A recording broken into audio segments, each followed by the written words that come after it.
to make me feel this way. What a wicked thing to do, to let me dream of you. What a wicked thing to say, you never felt this way. What a wicked thing to do, to make me dream of you. And I don't wanna fall in love. No, I don't wanna fall in love with you.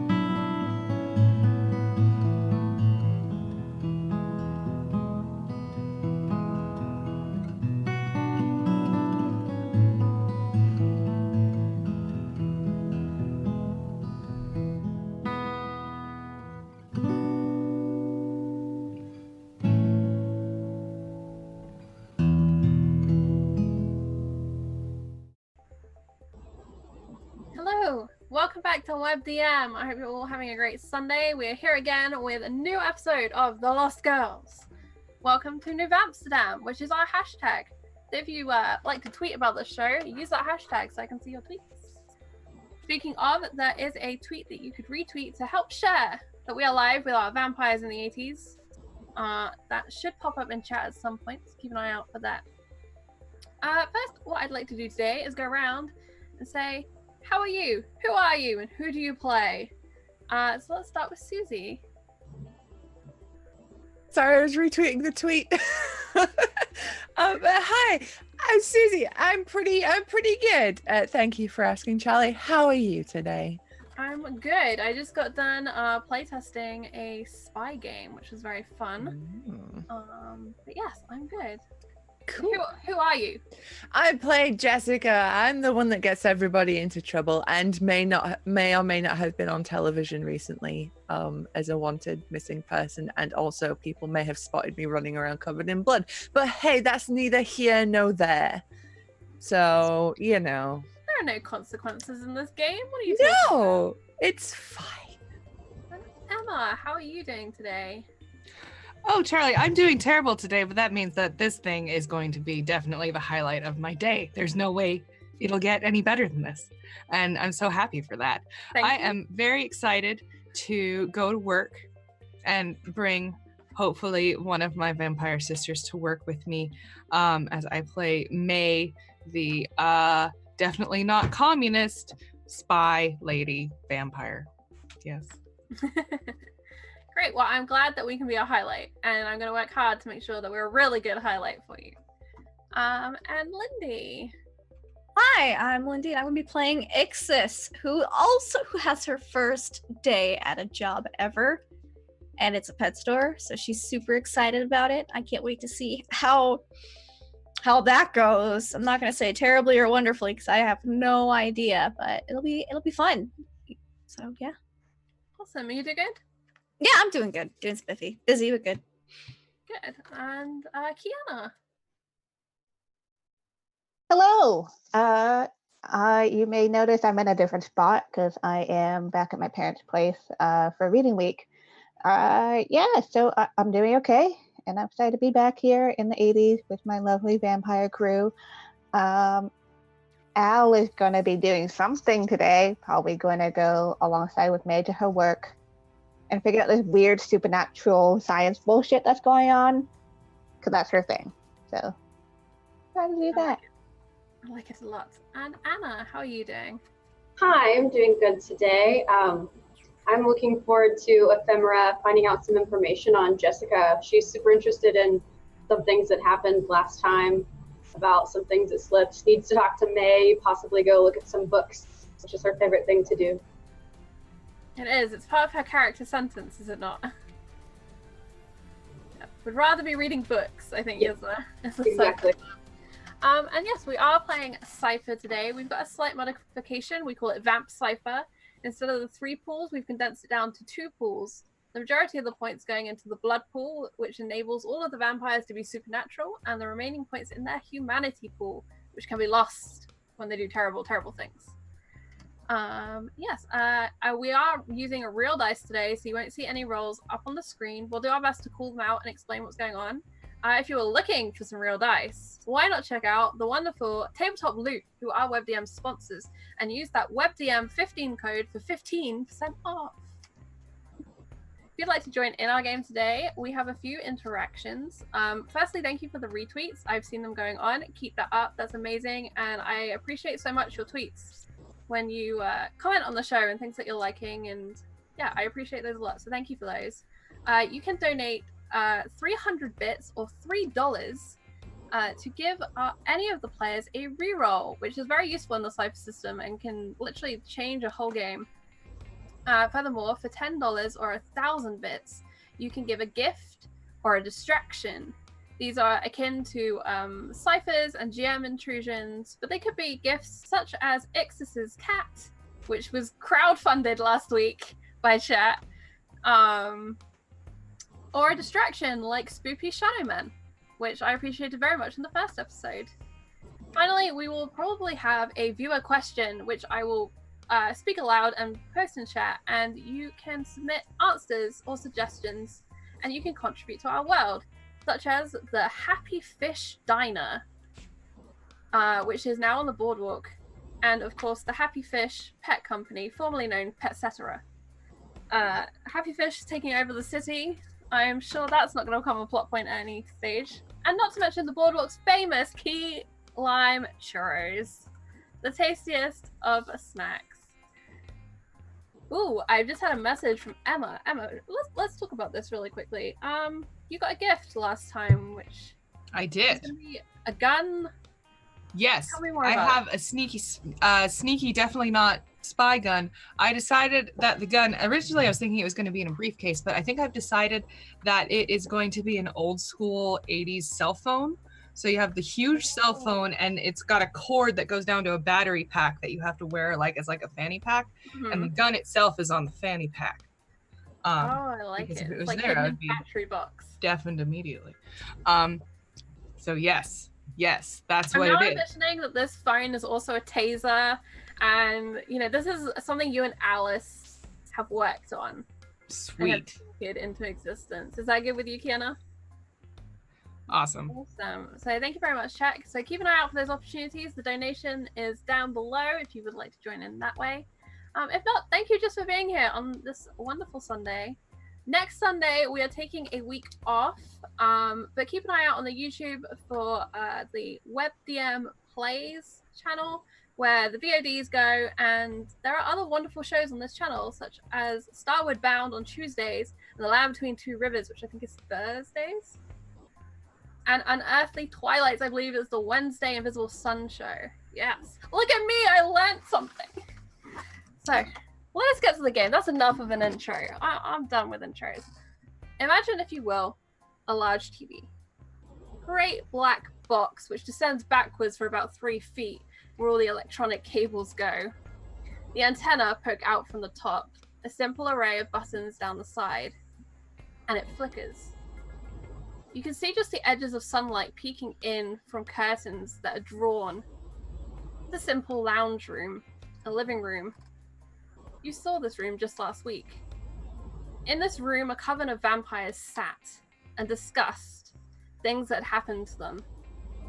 They had discussed the egg, the mysterious form from which Ixis had emerged, and its curious and questionable and possibly nuclear nature. They discussed also the discoveries of Mrs. Sudd's cleaning, of pet shops and jobs. What's more, they discussed the mysteries of shadow men and missing girls. The vampires are a busy lot. They didn't discuss the murders. The bodies left in parks, under boardwalks. The trail of blood that inevitably may lead back home. The phone rings, and rings, and rings. No one in the house stirs to answer it. Down in the basement, Al sleeps in a room of neon and electricity, a faint hum from all of her technology. And up in the attic, a room still and silent as a tomb, and filled with just as many artifacts. Ephemera rests. May has reclaimed her own bedroom, and you can just see peeking out from under her pillow a new pamphlet, something she's editing. Ixis has her own room now, and playing at the foot of her bed, a small Siamese cat, recent addition to her family. Jessica has a cord wrapped around her neck, the cord to her headphones, still playing The Doors on repeat. A black cat has snuck into her bedroom, unnoticed. There are lots of places to hide and play here. It is a mess. The sun sets, and all of the vampires awake. Good morning, Deadfield. Good morning, New Amsterdam. What do you do?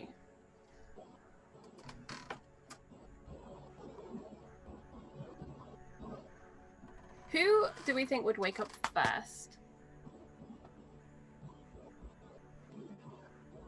Ixis is like, not me, I sleep forever. I would need to go to work pretty soon. Okay. So let's start with you then. What is Ephemera's routine? She likes to get up early since has a human job pretty much. She has to kind of go with those schedules regardless of how she feels in sunlight and daytime. But she would get up and just wash her face, put on a clean white shirt and black pants. Pretty much all she wears. There's like 100 variations of the same things.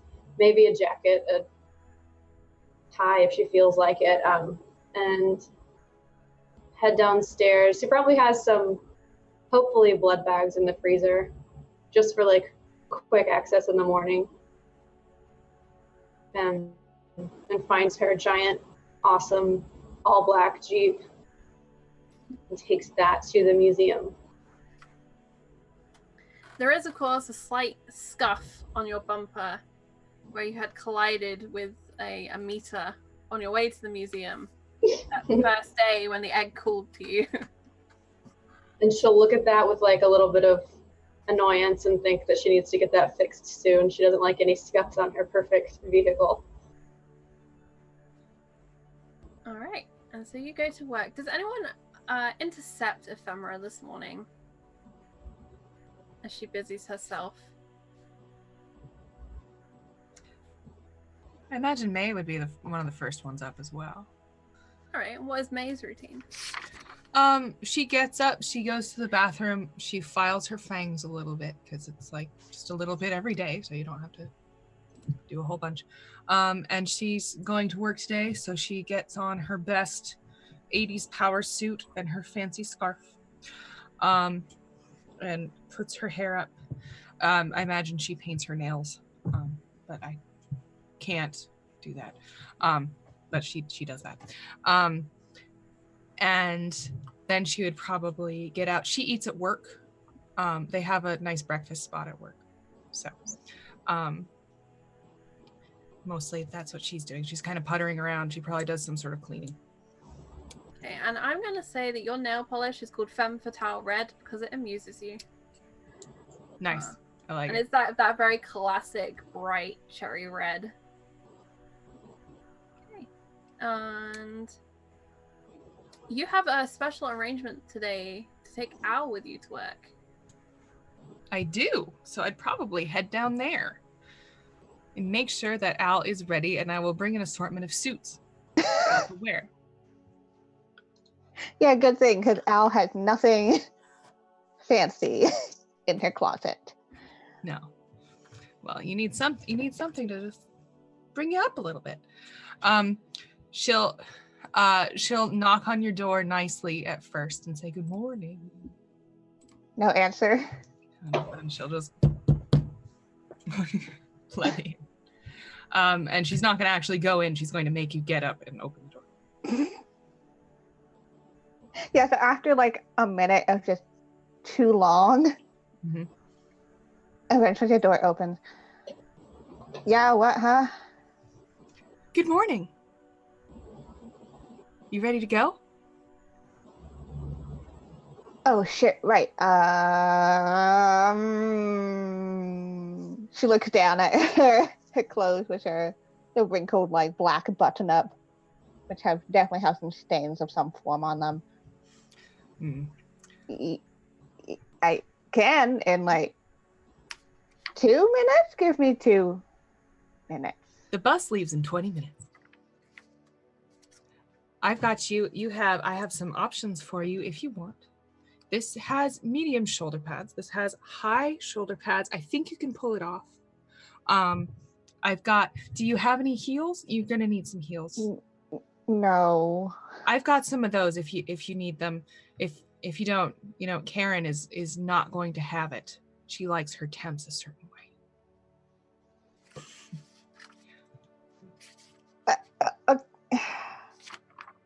Okay.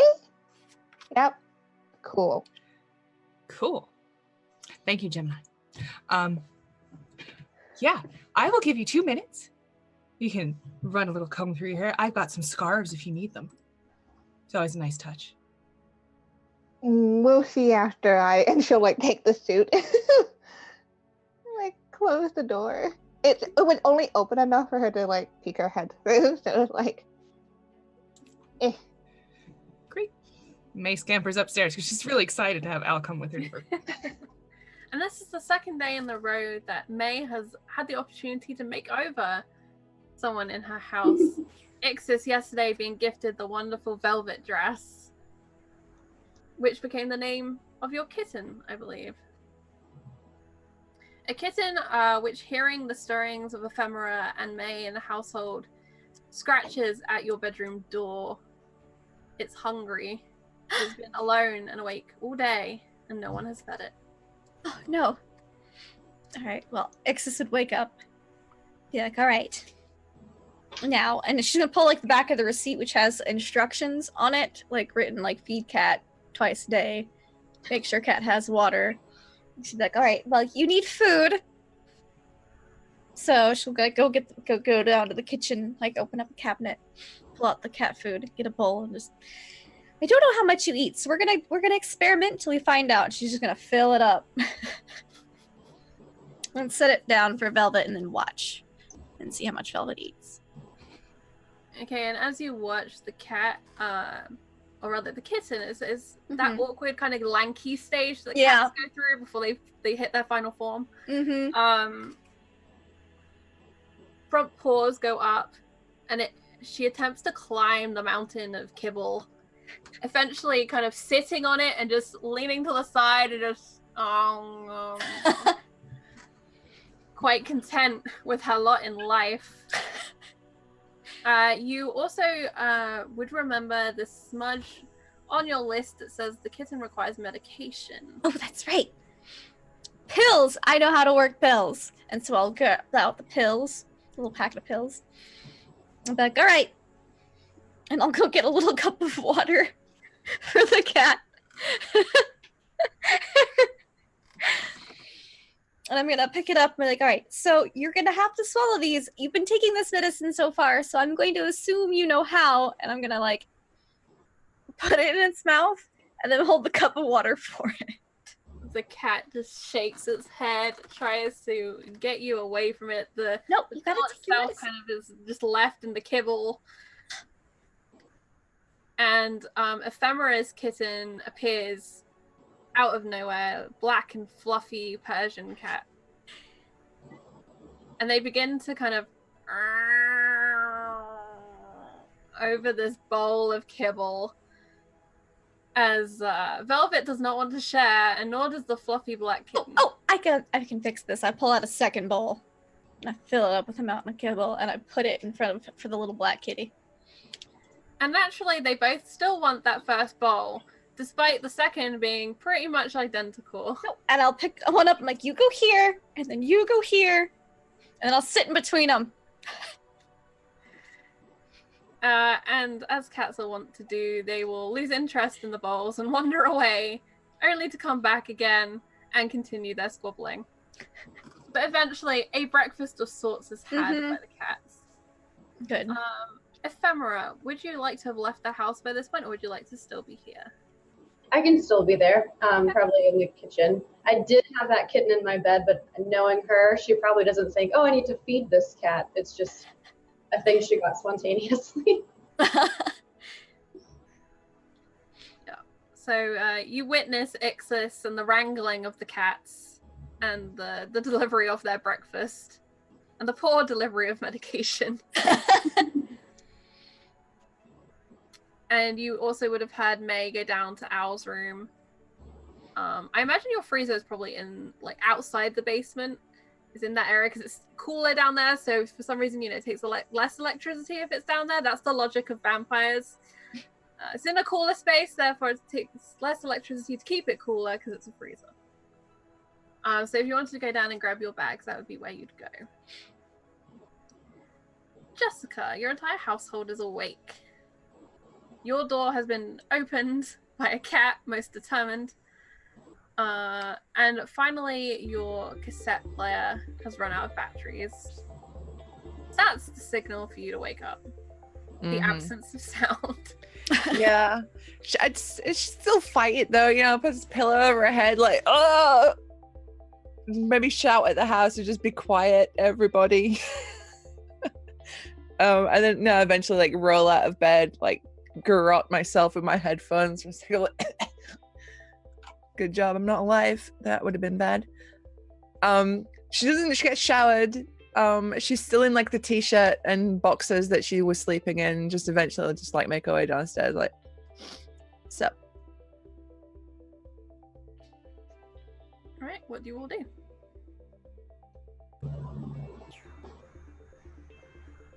I'd like pet a cat. Just grab one of the cats and just... Good morning. Or good evening. Rather, it's evening, not morning. You're suspiciously awake. Are you not awake? No. Okay, why is my being awake suspicious? I've just fed the cats. I'll look at the bowls. Sure. Did you give the sick one its pills? Well, we're working on it. I'm going to make sure that she takes it before I leave for work, though. Okay, so did you, like, take it out of the bottle and put it in its mouth and then hold its mouth shut and stroke its little throat until it swallows it? No, it had been taking pills before. I assumed it knew how, it just didn't want to. Oh, you... But I can try that. Yeah, give that. Okay. Yeah.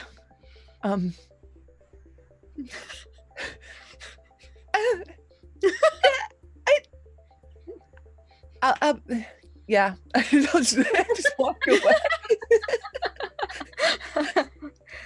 Just walk away. And Ixis will try round 2 of the pills with Velvet. All right, why don't we make a roll for this and we'll just see how Okay. All right. I'm gonna say this is probably a level 2 difficulty. This is a squirmy cat, but it's still just a cat. Well, I got a 6. So, All right, so you achieve it. You just barely. I'm like, come just on, barely. come on. And you narrowly escape being scratched to ribbons in protest. Okay. All right.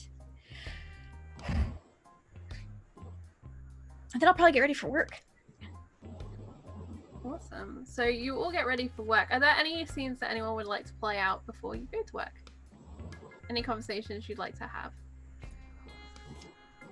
I do need to talk to May, but I don't know if this would be the best time since we're both going to work. Okay. Yeah. May would probably, she has something that she wants to say to you, but it wouldn't take very long. all she would probably say is, Ephemera, I was reading something interesting in a book, and I thought, you like books, and you might like to look into it too. I saw something about demonic shadows. I thought you might think it's interesting. If you know anything about that, I'd like to hear it because it would help me understand the book better. And like her eyes would light up like immediately. That's pretty much her favorite thing to study. So definitely, any questions you have. Just pretty much anything that you know about them, really would be good for me because I don't know anything about them, and I'm curious. So what made you want to study these at the moment? Did something happen? No, it's just a really good book. And she's definitely skeptical, but she won't say anything. But she'll take the book, and look over it.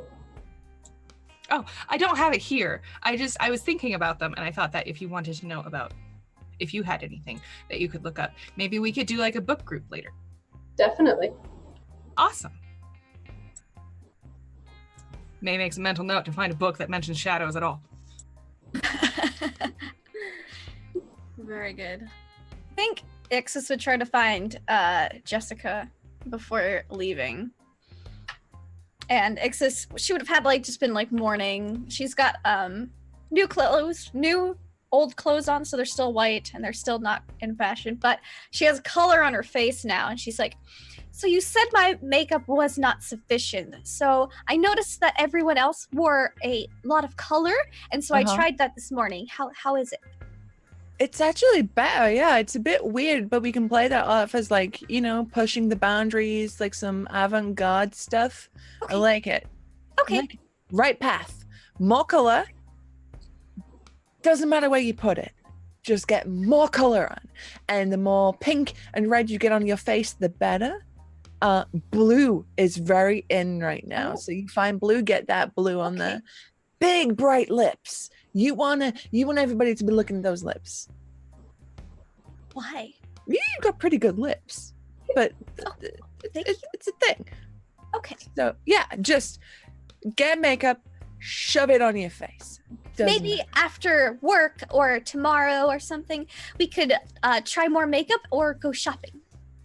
Yes, I don't have many outfits. I did spend my outfit money though on Velvet. Don't tell May. So I have to do some work to get more money. Honestly, that was the best possible thing you could have spent that money on.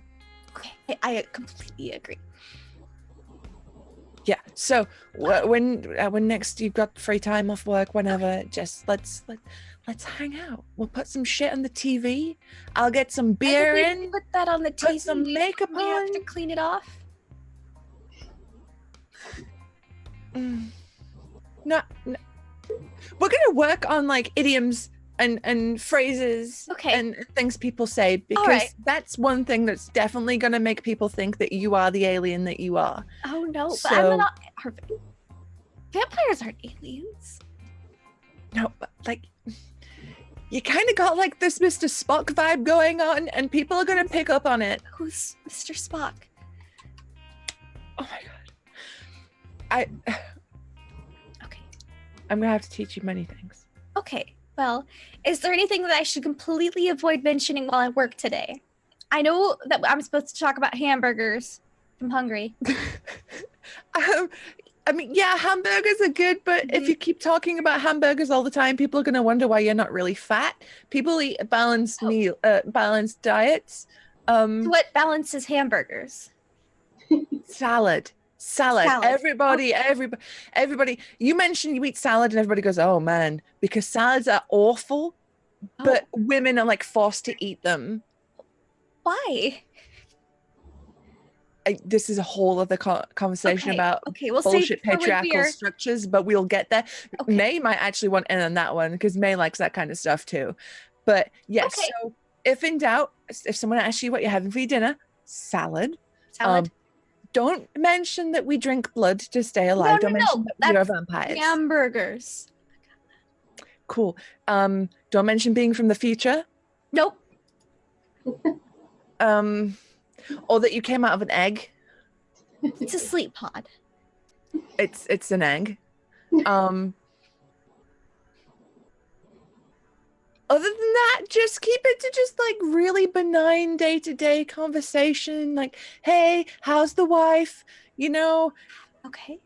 like that. That's Weather. I heard weather is fine. weather. They Weather is a spoke of it on the fantastic- television Yes. right before the Mrs. Suds commercial. Okay. Don't be too specific either, though. If you're like, it's exactly 5.32625 whatever degrees, people will think you're an alien. So you just gotta go, yeah, it's pretty warm, or oh, it's a bit chilly. You know, you just Very change. generalized statements. Yeah. Okay. I will attempt to do this. So yeah, that should be okay. If you have any problems, ring the house phone. I'm not doing anything today. Yes, If it how do gets you use the phone? I was told not to touch it by May. Well, that's because she's paranoid that people like are listening to her all the time on it. But here, so I'm going to give you our number. I'm going Okay. to write it down for you. Okay. If there's a disaster, a catastrophe, people have found out that you eat people or that you are an alien, ring that number. I will come get you. Okay. And so I just input these digits into this device Yeah, and then it so- will connect. And I'll walk over to the Okay. front. I'll show her. I'll say, see, do you see how you like put your finger in and you push it Mhm. around? You just want to Oh, go. it's one of those phones. Sorry, she's like, oh, you have to move it. That sounds very inconvenient and practical. is. Okay. But it makes such a good sound. The sound is nice. It is a good sound. Okay. Don't tell May that I told you how to use this though, because she will be Okay. mad at me. Okay. I'll say work taught me. Yes. Okay. Okay. I'm going to go to work now. Thank you. Okay. Have a good day. You too. Don't eat the pets. No. Okay. Go get him, sport. And I'll pat her really hard on the butt as she goes out the door. Oh, bye. Nexus will go to work. Beautiful, and thank you very much for the donations. I did spot those in chat. Thank you. I'll let the players know if they haven't seen already. Okay, so May, Al, you intend to take the bus to work. Mhm. And I'm going to suggest that you leave about the same time as Ixis does. Ephemera, you wait for a chance to speak to May, but she's busy this morning. She has a full household to keep in line, and Al to get ready to take to work. So you get to leave ahead of them. And Jess, you are left alone with the I need to remember. I need to remember to get May a card. It's my house, but she pretty much runs it, and I'm feeling really sentimental today. Okay. So you drive down towards the Deadfield Museum. Traffic today, or this evening, I should say, is relatively busy as it normally is when you leave this early, just hitting that rush hour as the sun is setting fairly early. That is winterish time. So you make your way downtown to the museum, which isn't too far, and everything seems relatively normal from the outside. Ooh, except for me kicking my stand. But as you get closer, you can see just aside talking to the security guard, there is a policeman. And beyond, you can see another one of the managers of the museum. The day manager is still here, and they all seem to be busy. There's a sense of something's going on.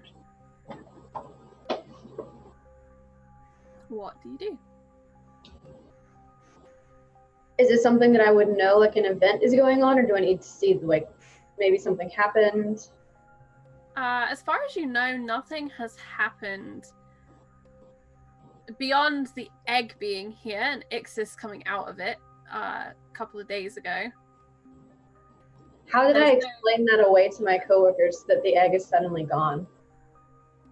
There's still half the egg there, but I don't believe you actually have been back to work since you were going to go. But you got sidetracked with a pet shop. And you haven't been back to work since. So I probably am going to have some details to figure out with people I work with as to why the egg is now, like, cut in half. I'll go talk to the security guard. Okay. So you approach him, and this is an older gentleman with a thick mustache. From his movement, you'd think probably like ex-military. He's worked here for a while as security, and he's the sort that's here at Christmas, here at Easter, here on his birthday. He does his job, and he does it well. Good morning. Evening. What time is it? And he looks out. It's night. It's night. Didn't get my coffee break today. I'll make a note to get him a coffee too. So I'm gonna ask. So, is something going on today? Seems a little tense here. Oh, didn't you get the phone call? There's been a break-in. Happened No, I last didn't. night. A break-in, and Yeah, she's leaving instantly. So. Someone got in through the coded door, and then they got all the way downstairs, and there's been some sort of tampering. I feel like she would know that this had something to do with Alice, possibly, just from the little hints she dropped before. But she's gonna go check that out. So she's just gonna kind of say, okay, that's not good, and wish him a good day, and then go see what's happening downstairs. Alice a really bad liar, so when you asked her what she was doing last night.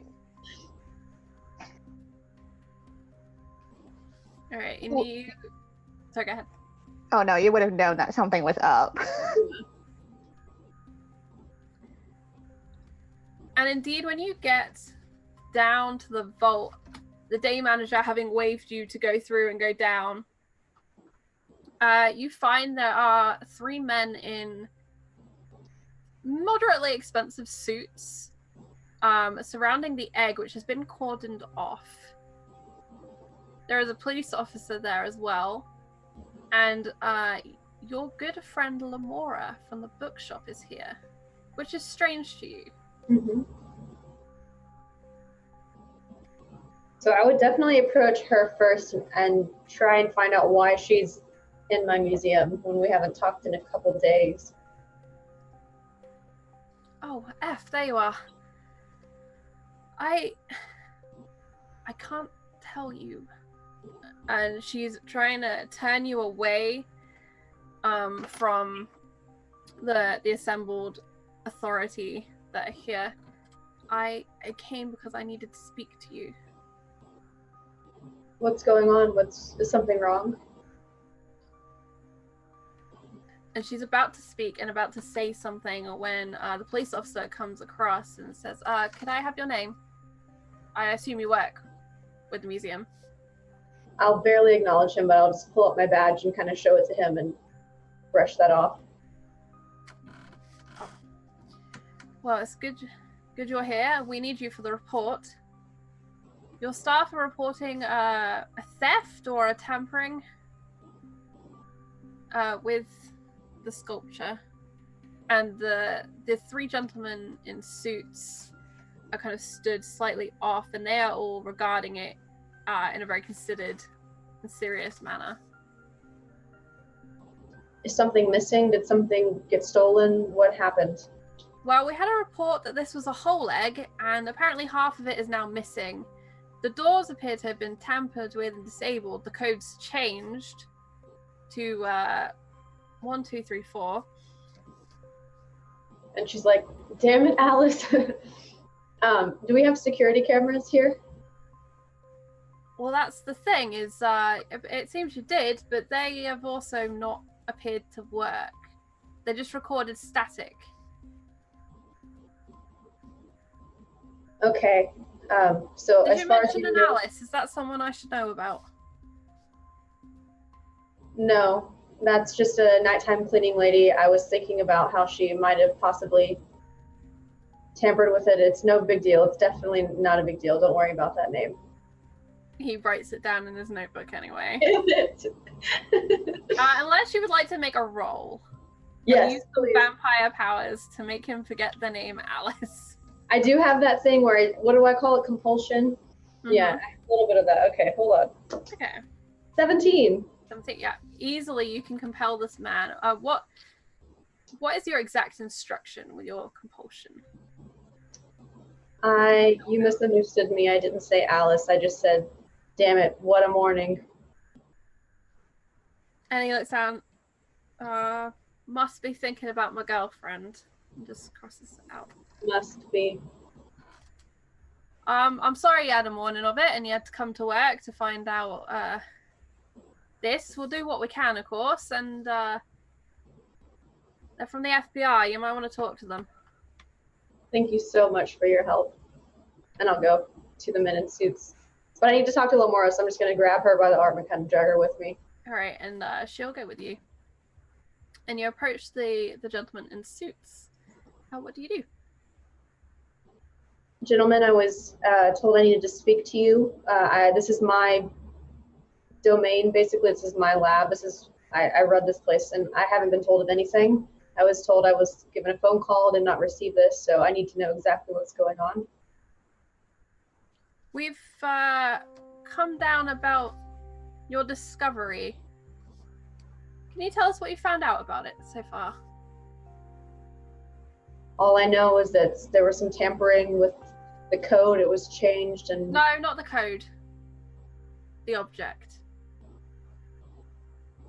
You want to know what I know about the artifact? Yes, let's start there. And this gentleman is the tallest of the three. He has a very skinny frame to the point where his suit appears just slightly too large for him. And his brow is deep set with these anxiety, worry lines. You notice now for the first time one of the three seems to be holding some sort of electrical device that clicks. Your expertise would say there's some sort of measurement device. You can make a roll to see if you would know about this. Yeah, sure. Okay. Do you have any assets or anything that would help you? I got a 19 first. 19. Okay. Is that fine with itself? Yeah. Okay. All right. So with a 19, you know that this is what's called a Geiger counter, and it's used to track radiation. It's not something that you have explicitly used in your work, but you are aware of it. Okay.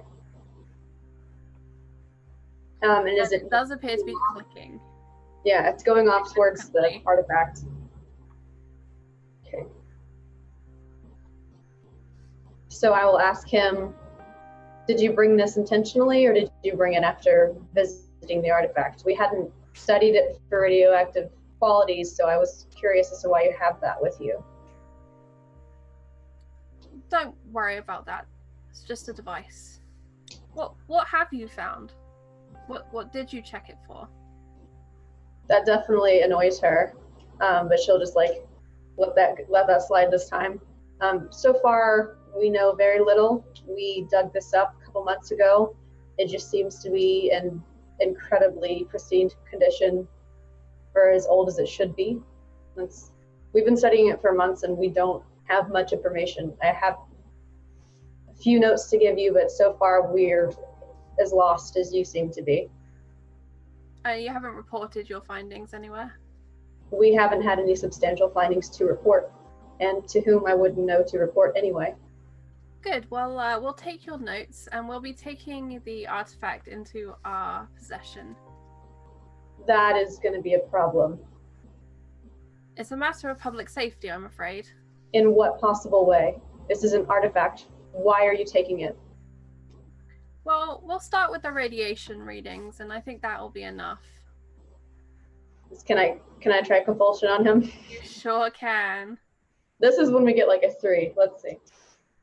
I'm gonna say to compel this man, before you tell me what you rolled, it's gonna be a 4. I literally rolled a 3. You did? You just rolled a 3? I literally just rolled a 3. That's cool. Alright, so you lock eyes with him in an attempt to compel, and you're met with these stony, green-gray eyes that just look dully back at you. I'm sorry, what did you say? Please don't take this artifact. We have so much more to study on it, and I don't think that this radioactive reading you're getting is accurate. There's no possible way that this can be radioactive. It's been underground. It seems to be, I don't know. A lot of radioactive things are underground, I'm afraid. She's stumbling right now. Just trying to convince him to keep it here.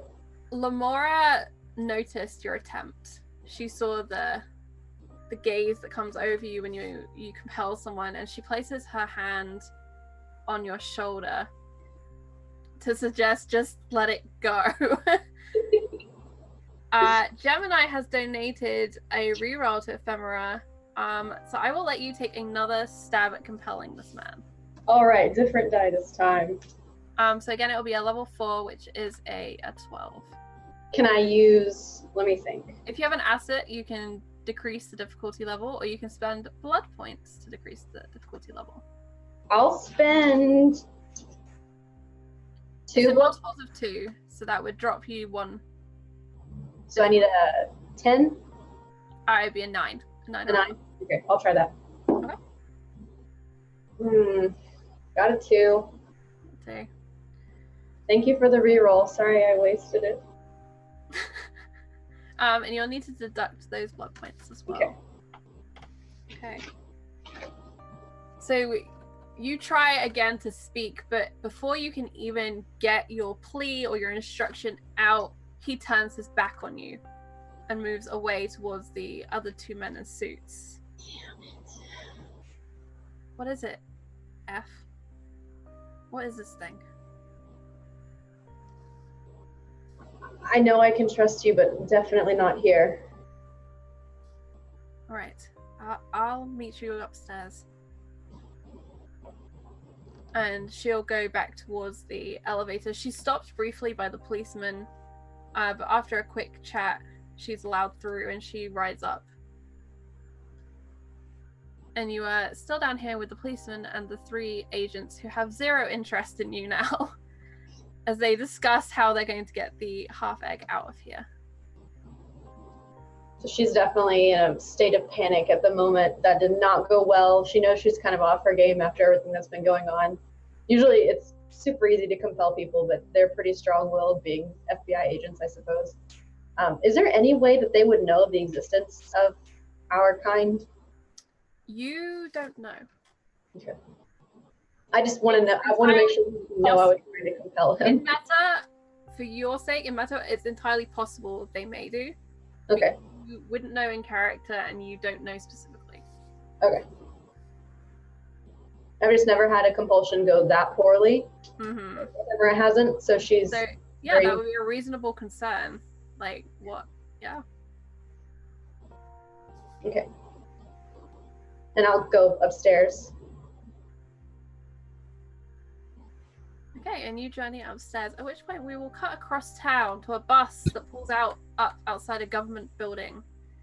One of those prefabbed 80's blocks. Something akin to a Soviet concrete hellhole. But a little bit nicer. This one's brown instead of grey. May and Alice arrive at the office building. So Al, we just go through here. Are you hungry? Do you? I just fed last night, so I might be okay. But and she looks incredibly uncomfortable in this power suit. It's like she doesn't know how to hold herself in it. And then with the heels, and she's just like very awkward. Yeah. Well, you look like a temp. It's perfect. You look exactly how a temp is supposed to look. Okay. Doing fine. I'm a little hungry. If you'd like to come with me, I think I'm gonna go around the corner and make a phone call. Yeah, I'm gonna stay with you because I don't really want to go in there by myself. Yeah. No, and I want us. We have the thing that we're working on. Remember, we got it. Yep. Mm-hmm. So I want to go to the place where I suppose you can smoke inside because it's the 80's, but I want to go around the corner to where all the people smoke outside before they go inside to smoke and work. Okay. And this is actually a bus stop that's been decommissioned, but the convenience of that shelter is being taken advantage of by the smokers. By who? By the smokers. By the smokers. Yes. I'm going to look around. I'm going to see if there's anybody that I recognize. There. Anybody who I have a pre-existing relationship with for this sort of thing. Okay, tell me, who are the smokers in your office? In my office? Mm-hmm. There's Patty. She's like the 76-year-old, like about to retire, and it's over the whole thing. There's, I'm not sure. We have a lot of temps, so I would imagine a lot of people aren't there very often. And I imagine there's got to be like a strung out, coked out like guy who used to be on Wall Street and is down on his luck. I've worked in government buildings, and there's always one weird guy who's like, yeah, I'm super that way. Right. Patty is there in her normal haze of rose perfume and cigarette smoke. Delicious. An aura that you just know instinctively is Patty, who is all but having two in her mouth at once as she bounces between the two and has an ongoing conversation with a man that you know as Colin. Colin used to be someone. He's going to be someone again. He just needs his luck to turn around.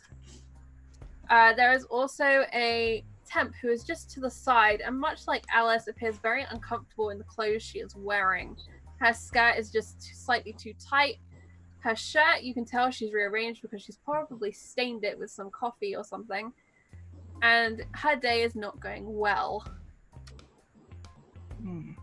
So those are the three characters you find in the smoker's stop.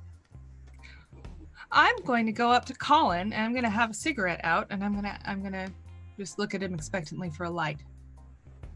He flicks out his lighter, and as the Zippo opens up, it automatically ignites, and he holds it out to you, flicks it closed, and he turns to Alice, who's with you, and offers a light to you as well. Alice will awkwardly take it. She's like, should I don't know. There's a protocol. I don't know how offices work. He gets the cigarette packet out of his blazer pocket and he taps it so that one protrudes out. He pulls that out, puts it to his lips, lights it for you, and hands that over, and then goes back to smoking his own. Yeah, Alice will take it quietly.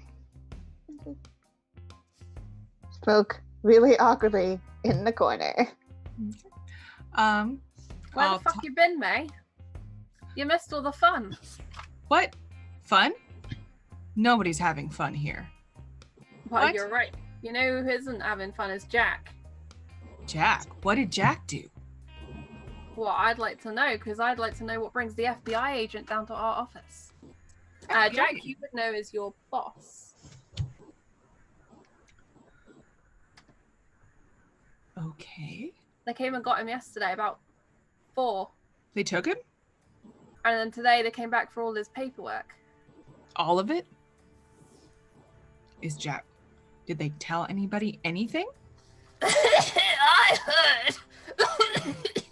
heard that it was some kind of tax fraud.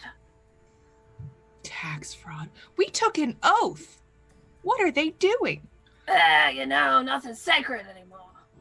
Well, did they at least fill out the proper forms? I don't know about forms, but they left a mess.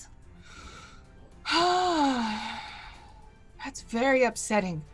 Suppose no rest for the wicked. I did try and call you, Sorry, what? I tried to call you about it. You tried to call me? Yeah, 3 times yesterday. And then again today. Oh, I'm so sorry. There's something wrong with my phone. I don't think it's working. It's crazy. These things always just happen this way. I suppose I'm very concerned. I didn't know Jack did anything. I thought he was a family man. And there's this sinister cackle from Patty. Just deeply amused that a family man could never do anything wrong. I love Patty. I'm gonna be Patty in 30 years. That's what they said about Bundy. What a mess he made.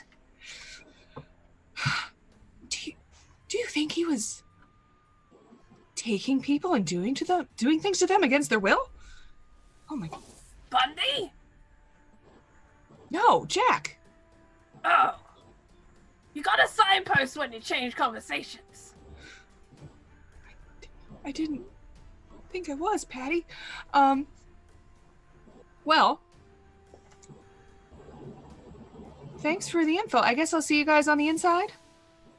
She puts out her thing on like Patty's like built-in wheelchair ashtray. Yeah. Yeah. And as you do, you get a sniff of something familiar, something you were trying to remember. It's the cologne. It's the cologne and the menthol cigarettes. The guy comes walking straight past, briefcase in hand.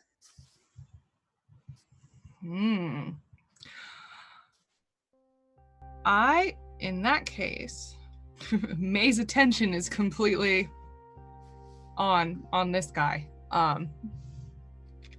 And she pulls Al with her. She puts out a cigarette.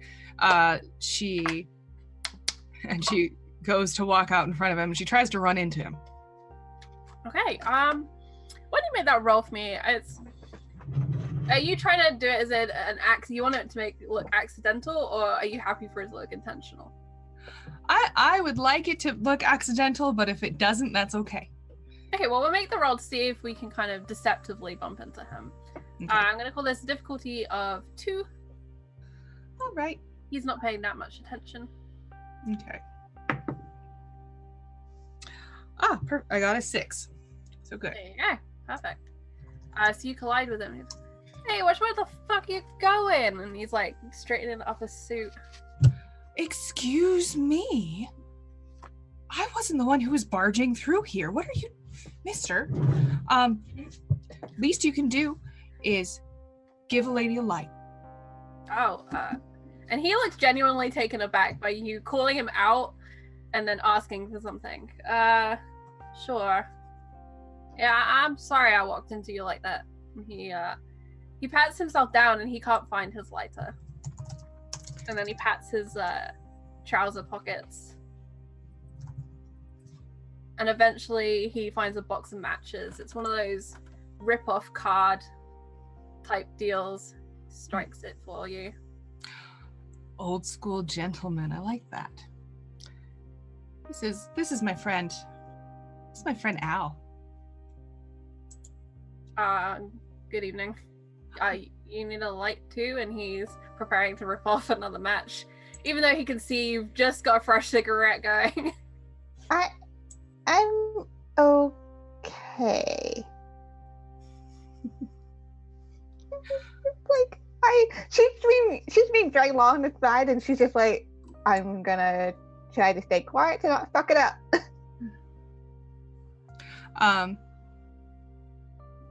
May's gonna give him her best flirty look. I personally I can't do flirty looks, so imagine that it's flirty. And she'll say, I've seen you around here before. You work at the stock market? Yeah, I work at the bank, and he points back towards the building. Oh, a money man. That's wonderful. I'm wondering, listen, I'm really exhausted, and I hope this isn't too forward. I know some of you banker guys, you like something that'll anything that'll help pick a lady up. I ain't your dealer. I'm not. I just thought I've seen you around and you almost trampled me. So I now owe you some coke. It's a strange kind of deal you got going on here, lady. What? I mean, it's... You normally just stuff any white powder up your nose for a stranger. That's dangerous. Dangerous? I don't know. I feel quite safe right now, don't you? He looks around. Sure, it's 6 p.m. What happens at 6? A dinner? Now you asking me for a date? Something like that. He looks between you and Al, and you know what? Sure, you're entertaining. All right, we'll go on a date. Where do you want to go? What's the closest like crappy restaurant? Around the corner, there's one of these little New York deli diner type places. Does a lot of sandwiches. Okay. I'll tell him I want to go there, and the second that we get to an alley, I'm gonna duck into it and say, "Just hold on. I told you I was really tired." Okay.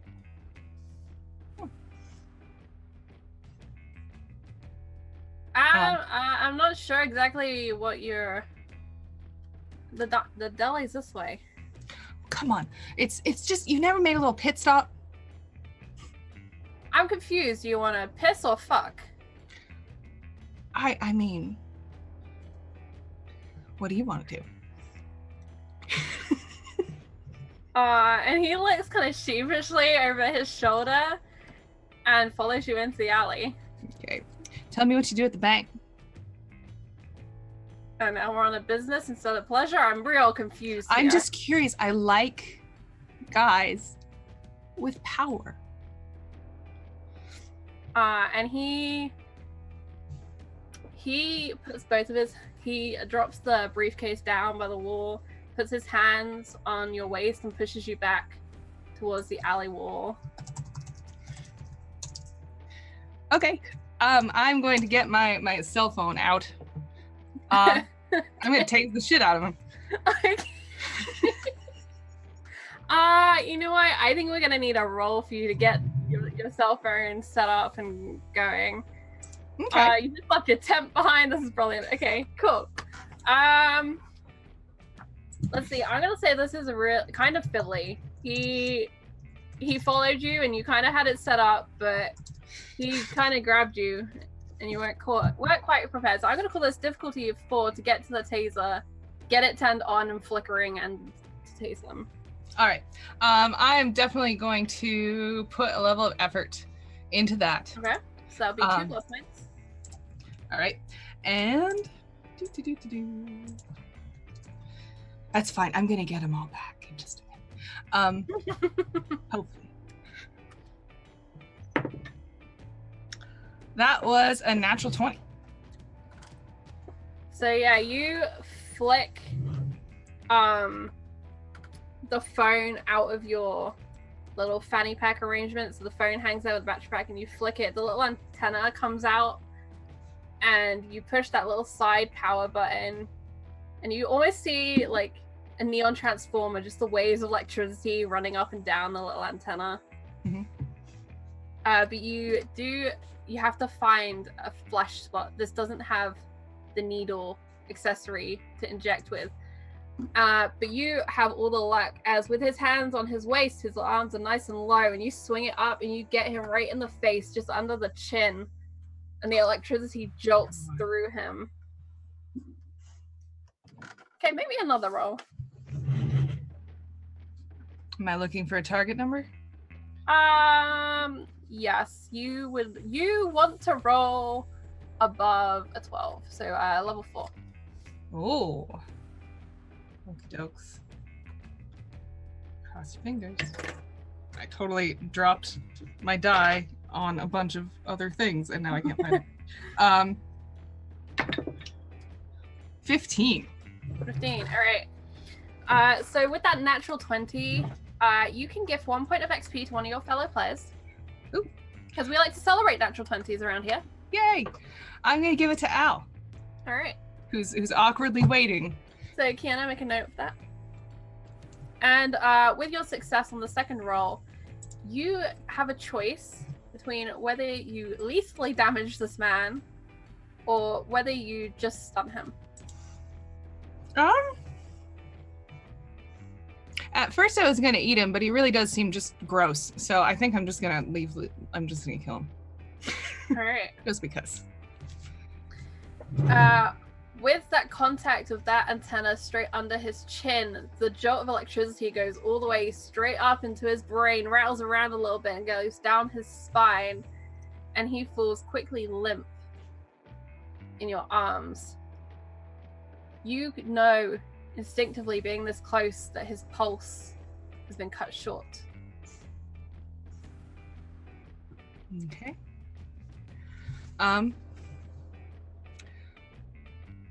I'm going to whisper in his ear. What is she gonna say? She's gonna say something like, "You did good for your country, comrade." And she's going to get out of there. Does it leave a mark or anything where it got him? Yeah, there's a little burn mark. Little burn mark. Okay. I will probably Could be lay him. anything though. It could just be from a cigarette. I was gonna lay him down so that his cigarette was right there. I like it.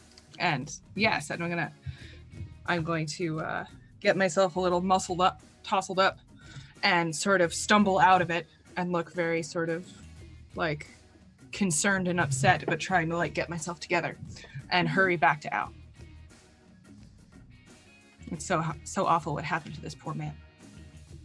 Hey, where'd Lover Boy go? Lover Boy? Yeah, I saw you going down the street. Was Patty? Mm-hmm.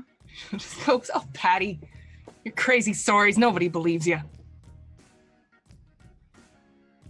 And she gives you like a little knowing look and goes, "They'll leave me when I'm dead." Okay, Patty. Al. Okay, you find Al. Al, you were abandoned by this little smoker stop. What did you do? Al has just been like hanging out there, smoking her cigarette, looking around, just again shifting in her spot every once in a while to get used to the heels and the feeling of wearing something with shoulder pads. Mm-hmm.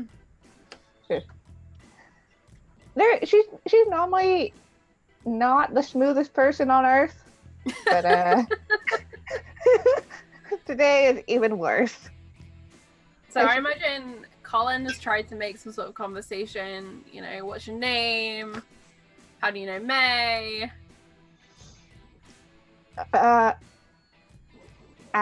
Alice, Al, May, and I are roommates. Yep. I didn't know she lived with anyone. She kept that quiet. Yeah. It's just a normal housing situation. Rent's real expensive. You're telling me. Well, just watch out for Karen. She's a bit of a bitch. Oh, okay. What does Karen look like? Oh, you'll know Karen when you see her. Okay. And if you don't, look for the stick up her butt. That's the sure sign of a Karen. Okay, thanks. Yep. Are you working in the mail room or? I'm not sure. May is supposed to tell me whenever she gets back. And he'll tap that cigarette packet again. Another cigarette comes out. He lights you a fresh one, seeing as yours. Yeah, this one has gone down like to the nub, and she hadn't even realized it. She's like, "Oh." She's like smoking the filter. Yeah. Oh, thank you. It's just trying real hard, guys. Ixis, Yes. how do you find your way to work today? I walk because it's not too far away from the house, and I make sure I'm all presentable, and then I'm very excitedly walk because I get to go to the pet store again, and that's exciting, and my first job ever, so exciting. And so she just come through the front door. What are you wearing today? She'd be wearing because I assume that after, because we didn't play out the full evening, that we went and got the rest of her clothes because she got stains on her dress. So she picked up the rest of her possessions from her egg, but didn't actually take anything else. Okay, so you made it back to the egg. Okay. Mm-hmm. She took her clothes out and her like belongings, so it's just empty. And so she's wearing an outfit from there, so it's white with a little bit of black trim, and then a black skirt with it. All right, very nice. Blouse. It's very breezy, very flowy, and she's got her hair kind of half pulled back because that would not be in her face and getting into the other pet stuff. Okay, and as you enter through the door, you hear that ringing of the bell and the happy scramble of tiny sausage dog feet as Donnie comes to greet you. Well, hello, Donnie. I'll give him a little pat. He licks your hands and gives them a little nibble and then sits on your foot so you can't move. Donnie, I'm supposed to do work here today. I need to be able to walk around. I probably need to be able to walk around. I don't know for sure. But I'll give him another little pat on the head. And he continues to sit there happily, not understanding that you've told him you need him to move. Okay. I think she'll just be like, because she doesn't want to, like, kick the dog off. She'll just be like, hello, I'm here for my first day of work. Oh, hey, I didn't expect you to come back. And the pet store owner appears as everyone scrambles to get their pets. Oh, look at Abby. This is Medea. I was going for Abby, but I got Medea. Oh, yeah. So pretty. I've only ever heard of the cats in your household. Mhm. I've never seen them. Yeah, Jim never holds them up for the camera. Thank you, Emma. She hates it. She'll be gone soon. It's the rarest of sightings. So yeah, the pet shop owner arrives. What does he look like, Ixus? I think he's got kind of some lots of freckles. He'd look like he plucked somebody out of Ireland, basically. Kind of shaggy reddish hair. Like he needs a haircut. He hasn't gotten one in a while. Taller kind of thing. So he's kind of like an overgrown Weasley. Yeah, like an overgrown Weasley. Yes. So Donnie's standing. Miss Donnie. My cast appear with their fluffy babies. If you have a fluffy baby, invite them to join us here in New Amsterdam. Nothing bad ever happens to animals here. This is not a Jim Davis game. That's right, Jim Davis. What did he do? Well, in the first series, he killed both of Panda's pets. In the second series, he put out a bounty on all cats and dogs. And then this series, yeah, That was unavoidable. And I don't remember. I may have had something to do with the killing of all the cats and dogs in that other one. Sorry. Anyway, so yeah, you find your overgrown Weasley boy. Mm-hmm. And like, well, you told me to come back today to work. I mean, yeah, I remember saying that, but I didn't expect you to show up. And he's like, Donnie, come here. I don't see why not. I mean, you said so, and I agreed, and the terms were arranged. Oh, well, sure. I mean, I'm just glad you didn't bring the cat back. Oh no, Velvet is delightful. That's a good name.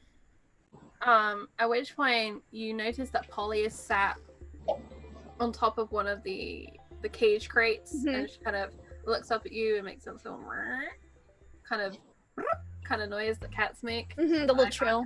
Mm-hmm. Oh, hello, Polly. And she'll go over and pet Polly. So what would you like me to do? Well, clean up on aisle 2, and he goes to the back and he takes out one of these old brooms. And you can see there's been a spillage of dog food everywhere. Okay. It has been kind of cordoned off by boxes.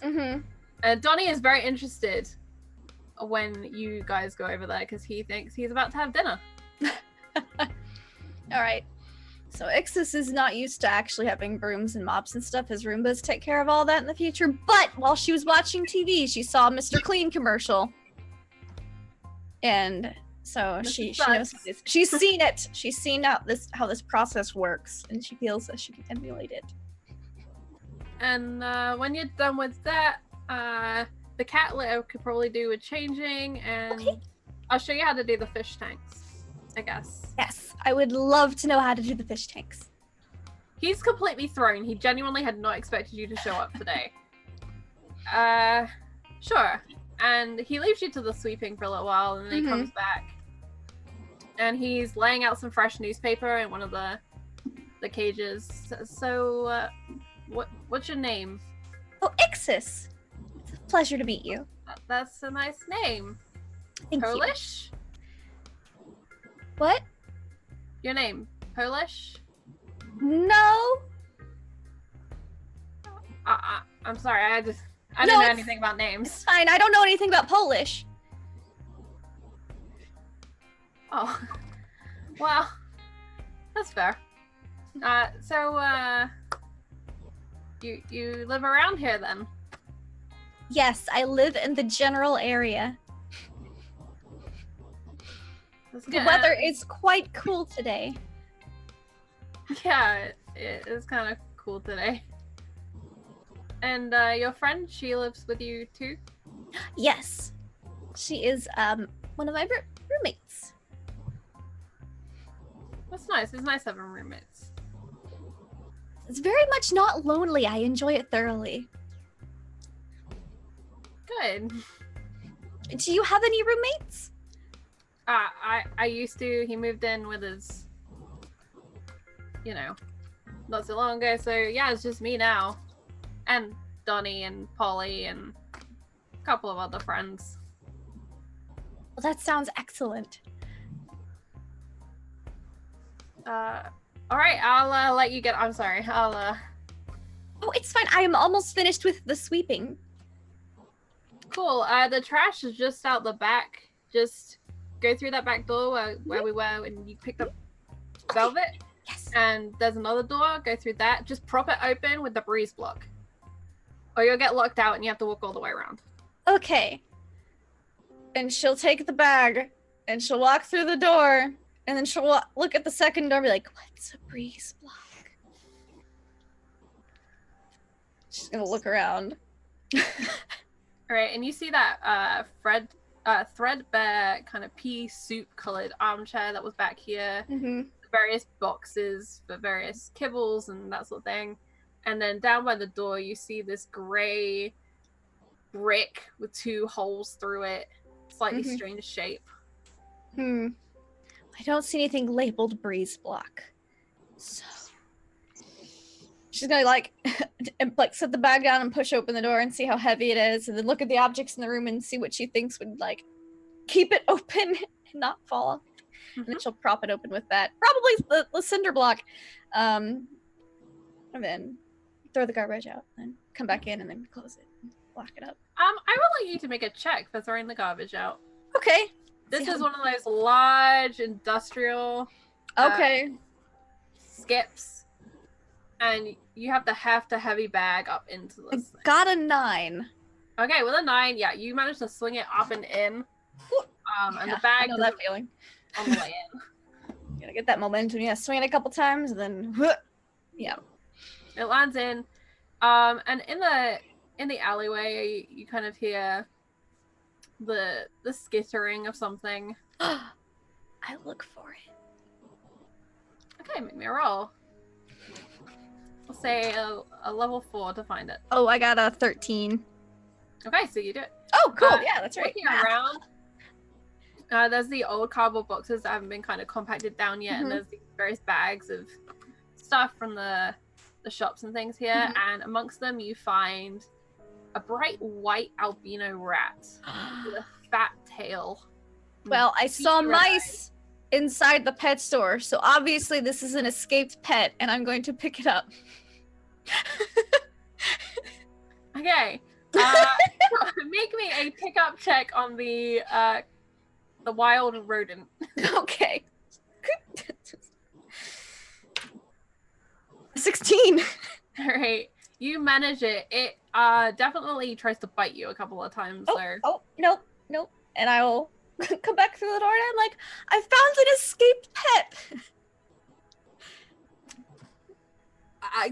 No, that's an alley rat. Put that back. Oh, it lives in the alley? Yes, Okay. the alley is its house. Well- It likes it very much. Okay. And I will walk back out. Gently set the rat down. And then watch it like dart off and fly. It like runs for its life and it hits a drain pipe and it goes all the way up. Oh, I didn't realize they could climb like that. I'm sorry. I saw that it looked very similar to those mice in over there, and I thought it had escaped and grown very large. Yeah, I don't have rats in here. Okay. I like the mice, but the rats are kind of big and It I've was never much saw larger and out there very before. much squirmier. Yeah. Do you need to wash your hands? Should I? he laughs. Yeah. Okay. And out in the little back area, there's a sink, one of those upright standing pipe Mhm. things. Yeah. He turns it on. He said, "You have to give it a minute to warm up. It takes a while."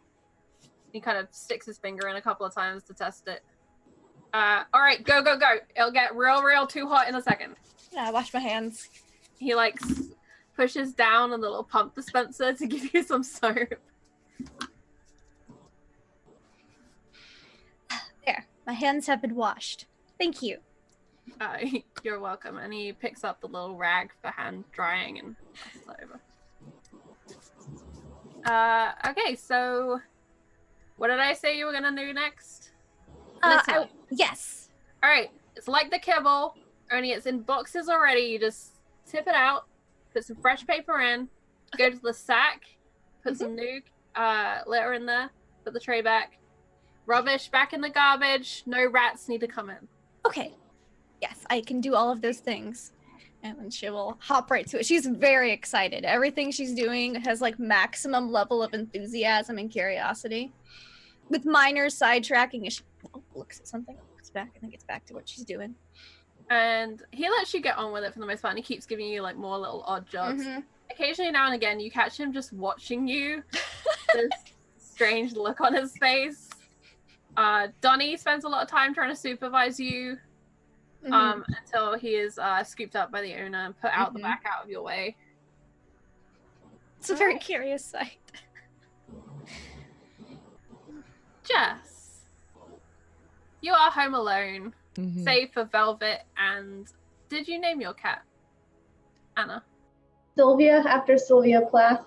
Sylvia, and Velvet are here at the house with you, Nice. which is strange. You've never had company here on days like this before. Now you have two cats. Yeah. It's nearly a whole dog. Almost a dog. But once everybody's gone, Jess is just kind of chilling with the cats for a bit. But she'll I'll make my way to my room. I get dressed. I dig around for some change, and then I head out to find a payphone.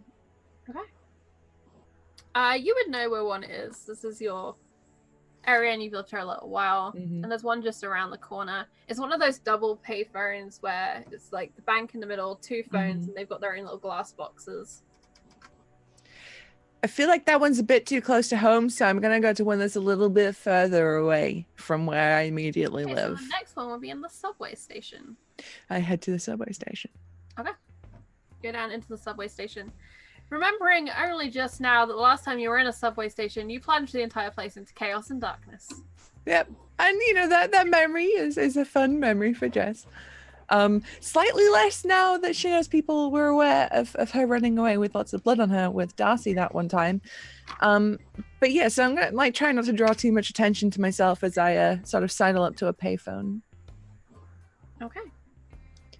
Who would you like to call? There's a lot of hesitation to pick up. I call home my parents. Okay. And you call for the Walters residence, which I think is the last name I gave you last time. Mm-hmm. And the phone rings about 3 times before it is eventually answered.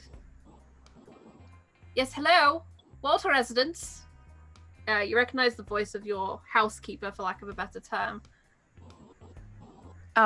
Jess puts on a voice. Yes, excuse me. Are the Walters at home right now? I'm afraid Mr. and Mrs. Walter are out today. Can I take a message? No, apologies. And I'll put the phone down. Okay. You hang up. Good dry run. That went well. But then she picks up the phone again and she dials one of her just casual hookups that she has a legion. One of many of the legion of casual hookups. All right. Sure. Tell me a bit more about this casual hookup. This guy he's not into like the rock scene. He's much more of like a preppy guy. He's into his sports and like being one of the cool guys, like a jock. We're gonna say his name is Bo. Bo, that works. Bo the jock. Mm-hmm. Cool, Bo. And the phone call goes along the lines of, "Hey baby, I'm all alone. No one at home today. What are you doing? You busy?"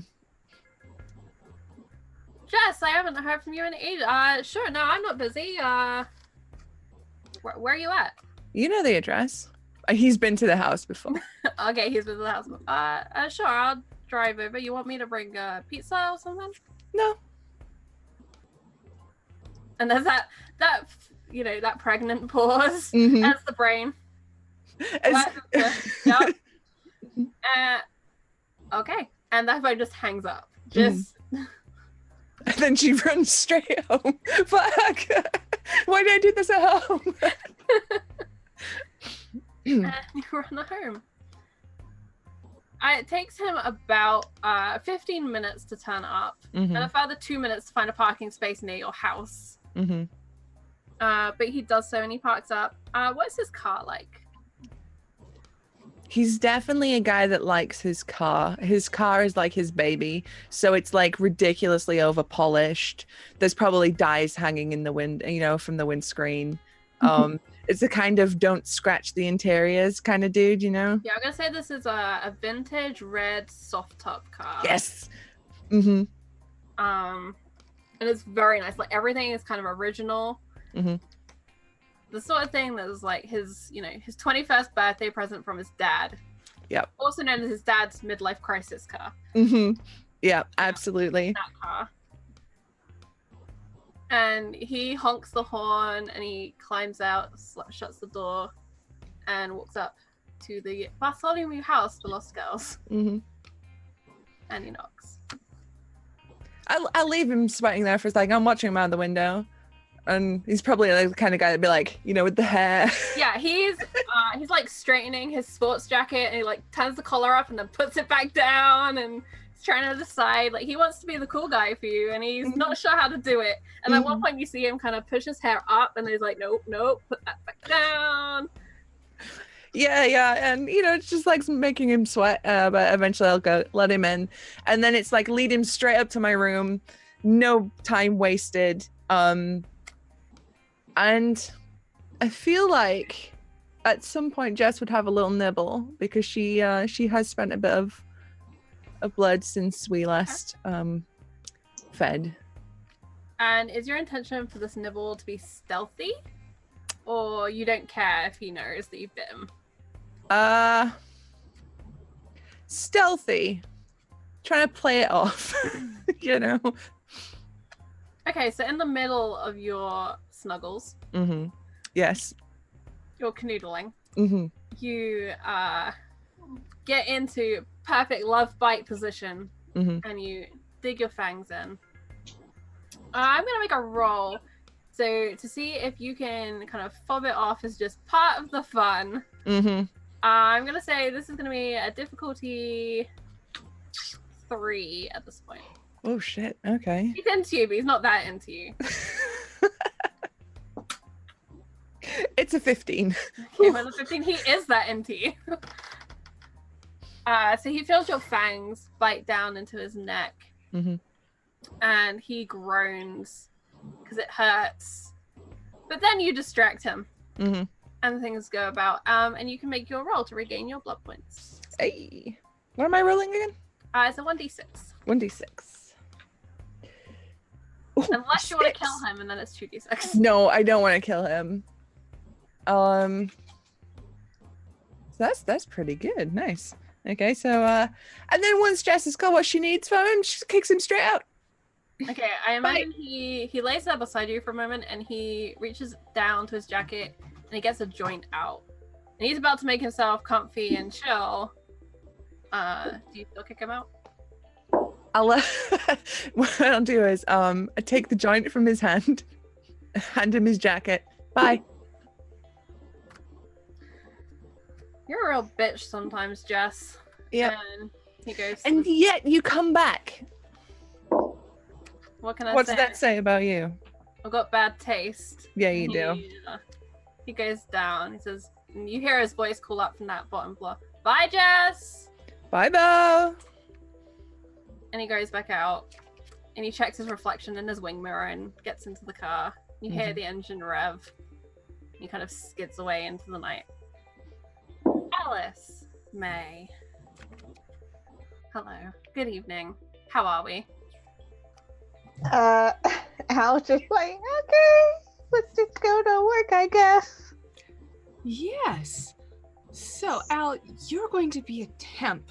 I am one of the associate managers of the temp pool here in the office, and we're going to find you an assignment. Is there anything that you might like to do? There's a lot of filing, and then there's other kinds of filing, and then you can look at like tertiary filing and quality assurance for filing, and maybe some other things I don't even know.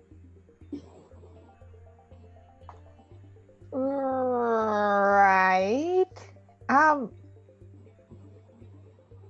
Wherever you think I'd be best at.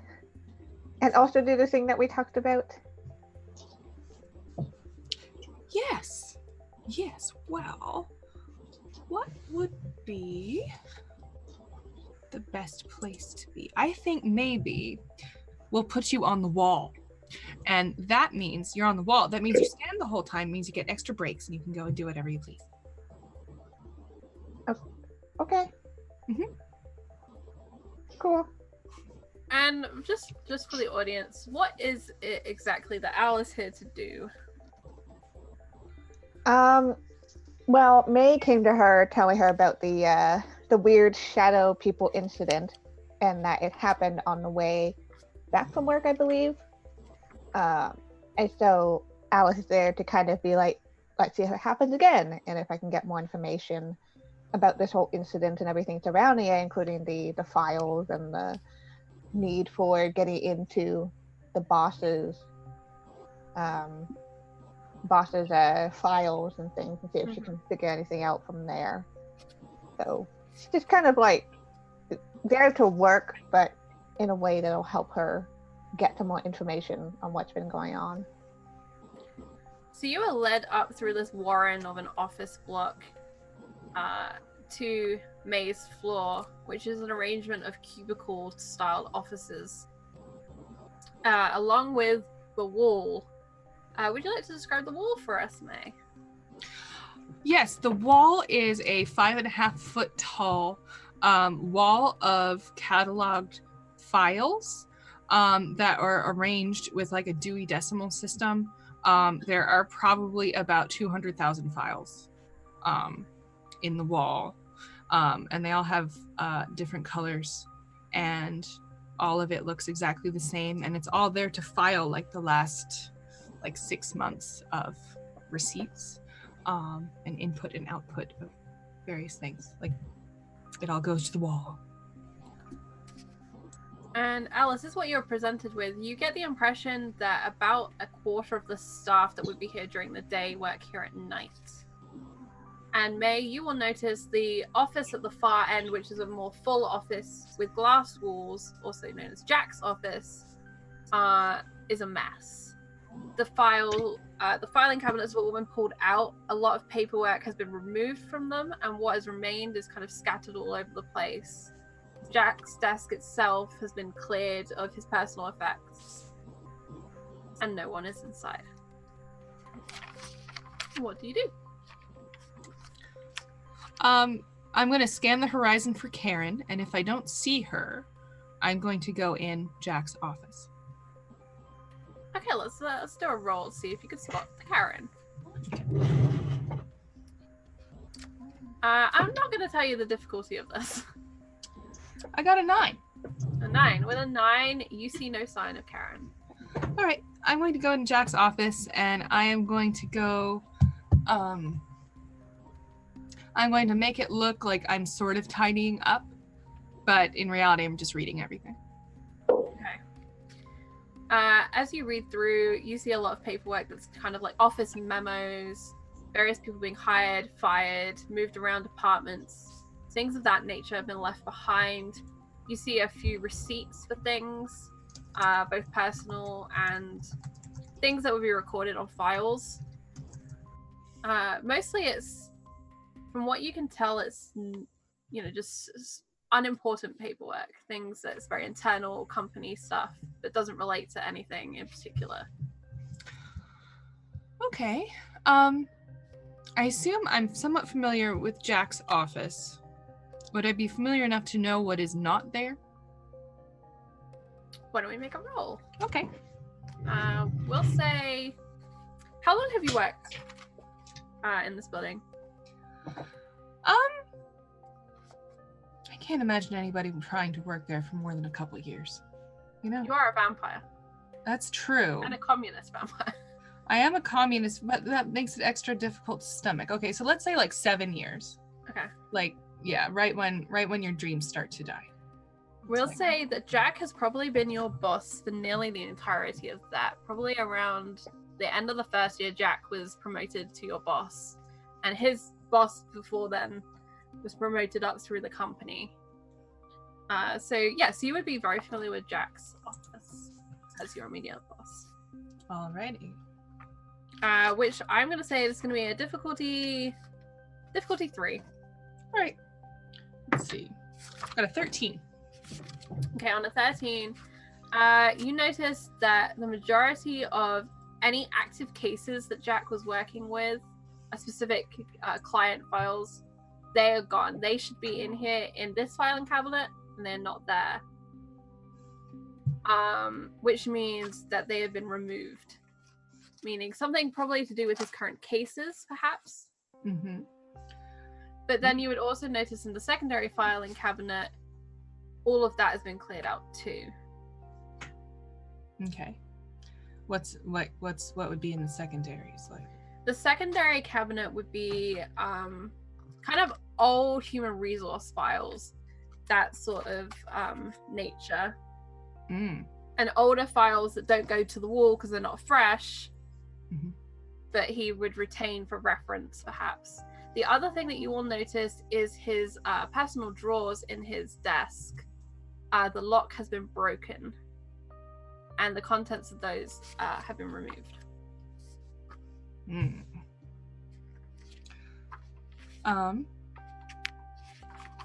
I'm going to go out and I'm going to find Al and say, Al, let's give you a tour of the office. Right, sounds good. Let's do that. Okay. I think we go to the break room first. And in the break room is where you find Karen. She is stirring a dispensed coffee drink. It's one of those beige plastic cups, and she's got the little plastic stirrer, and basically the sludge is being mixed in with the water at this point. That's kind of what she's doing. Ugh. Yep. And she seems distracted, which is very unlike Karen. Karen, how are you? Oh, May, you're in, finally. I am. I didn't know. My phone is being repaired. I had no idea what was going on. She will give Karen a It's hug. a whole thing. Jack was here and now he's gone. What happened? They wouldn't tell me. They came and they took all his files. I don't know what the files had to do with anything. Did they submit a claim report? They didn't do anything. They just slapped down this piece of paper, said FBI at the top. I called the bosses. They called their bosses. It was a whole thing. And then Jack was gone. He was just escorted out with all his shit. I didn't say shit. Karen. May, it's been a whole thing and you haven't been here. I took my days off. I didn't know anything was going on. This is Alice, our new temp. I'm so sorry. Did I say I needed a new temp? Yeah, remember? You probably don't remember because of everything you've been through. It has been a day. It's been 2 days, May. I want to go home. But the office is a mess, and I don't even know what's gone. Do you want me to take care of all this for you, Karen? I mean, we look out for each other. We do, May. That's what we do. You know? And Yes. he's, like physically tearing up. And the temps, they don't know anything. I try so hard, and they just don't know how to do anything. May gives her one of those hugs where you only touch shoulders, and that's it. Come here. Oh, I'm so sorry, May. Karen, it's not you, it's the system we're in. It just does this to people. It chooses up and spits us out. If you need to take the day off, I mean, screw them, you know? You can just take it off. You don't even have to account for the time. Who's gonna make you? Well, I mean, I hope you would. Otherwise, everything will go to hell, because then my paperwork won't be right either. I will, Karen, I'll cover it. You got me those movie tickets 2 weeks ago. I got this for Did you like the you. movie? I loved it. The Smurfs. It was great. Was that what it was? It was really funny. With the little blue men? Yeah, and they run around, and then there's, they eat cereal that you can buy in the grocery store. My kids like that stuff. I bet they do, Karen. I bet they do. And she says, she drinks it back as if it's like a whiskey chaser kind of deal. Alice is doing this thing where you try to fade really hard into the wall. Okay, why don't you make me a roll for that? I imagine as a vampire you will have many skills that can allow you to fade into walls. That's a 6. Alright, you back up into one of those potted plants. And then the potted plant kind of moves in front of you, so you have at least an object between you and the scene. Yeah, so it's like kind of like that panic of like, oh god, plant. Attack of the spider plant. Yeah, so it's like made sure it's not going to topple over. Is she good at least? And you notice that Karen's eyes are now on Al. Oh, Karen. She's not quite sure. It's a weird day to start, don't you know? Don't worry about it. Tell you what, go home. Maybe make some muffins for your kids. You got one of those mixes. I have a coupon for it. I thought of you. I brought it. Here's a coupon for that muffin mix you like. Oh, May. Well, just make sure you do the paperwork with Joan, or she'll be sending me a memo, and then I'll have to give you the memo, and then we'll have to fire her. It's a lot of paperwork, May. I got you covered, Karen. Okay. I will see you tomorrow. Yes.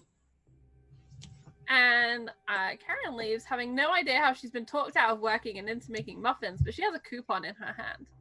And this thing is gold. And so you've managed to divert Karen from the office for at least a little while. Alice is still behind the plant. That was Karen. She's a real pain in the ass. I've been told. Mm-hmm. Well, I think if you want to, I will do your paperwork. You do what's best. If anybody asks you anything, you can say that May sent you. Okay. Yeah. Um, Is there anything you need from me? First off, do you know where like all the computers and stuff are around here? And there's no one in his office, kind of gesturing towards Jack's office. Was there one? I don't think you mentioned there being one in his office. There's no computer in Jack's office. May. There is a server room on site, and there are a number of computers in the building, but they're not on your floor. Okay. Well, I will come with you. We can go to the floor where the computers are. Okay. I can get you set up there, and hopefully nobody gives us any trouble. So that's what I'm going to do. I'm going to probably go to my desk, and I've got one of those little like smiley face clocks that's like, I'll be back in just a minute, and then it has like a clock and you can say when you're going to be back. And I'm going to adjust that and fix everything, make sure everything is like perfectly square, and just make sure, because somebody on the day shift has messed it up, surely. And you hear the creak of Patty's chair. She's come back up to the office and is going over to her desk. Following along behind her, just the fumes of cigarettes still lit. Okay. Then I'll just call out to Patty without really looking at her. Got a quick little huddle with Karen to figure out what to do with Jack gone. See you later, Patty. You cover for me? Sure. Thanks. I owe you one. I like chocolate. I know you do, Patty. May will take a little chocolate from like her little candy bowl and put it on Patty's desk. See, this is why you're one of the good ones. Thanks, Patty. Carefully unwraps it. She's got these great big rings on her fingers. She like unwraps it and pops it in. Like amber and turquoise. She straightens up she's still got a typewriter that she inputs all of her forms using. She straightens it up, lines up the little boxes, and tick, tick, tick, tick, tick, tick, tick, tick, tick. Thanks, May! Oh my goodness, thank you, Mirror Shadows. Oh! What happened? Oh! Thank you, Mirror Shadow. So that is super generous. By my count, that is like 5 gifts or distractions, right? Yeah. So let me know who you would like to give a gift to and who you would like to give a distraction to. If you want to lump them all into one person's character, I'm fine with that. But thank you very much, and it's so great to see you here live. I know it's not time zone easy for you, but I appreciate you very much. Thank you. Hey, you know who else is a good one? Mirror Shadows. Good one. Yeah. She's good. Yeah, she's like Crocodile Dundee. Oh my, 1 gift each. Awesome. Hey, my Aussie references are limited. Yeah. But I like Hulk Hogan. He's got a good tush. And then Patty's like, that was who it was, right? Patty, you're having one of your episodes again. Hey, I like the tush. And she's got one of those little calendars pinned up on her wall as Susie loses a fang to the Patty effect. And it's like all these, like,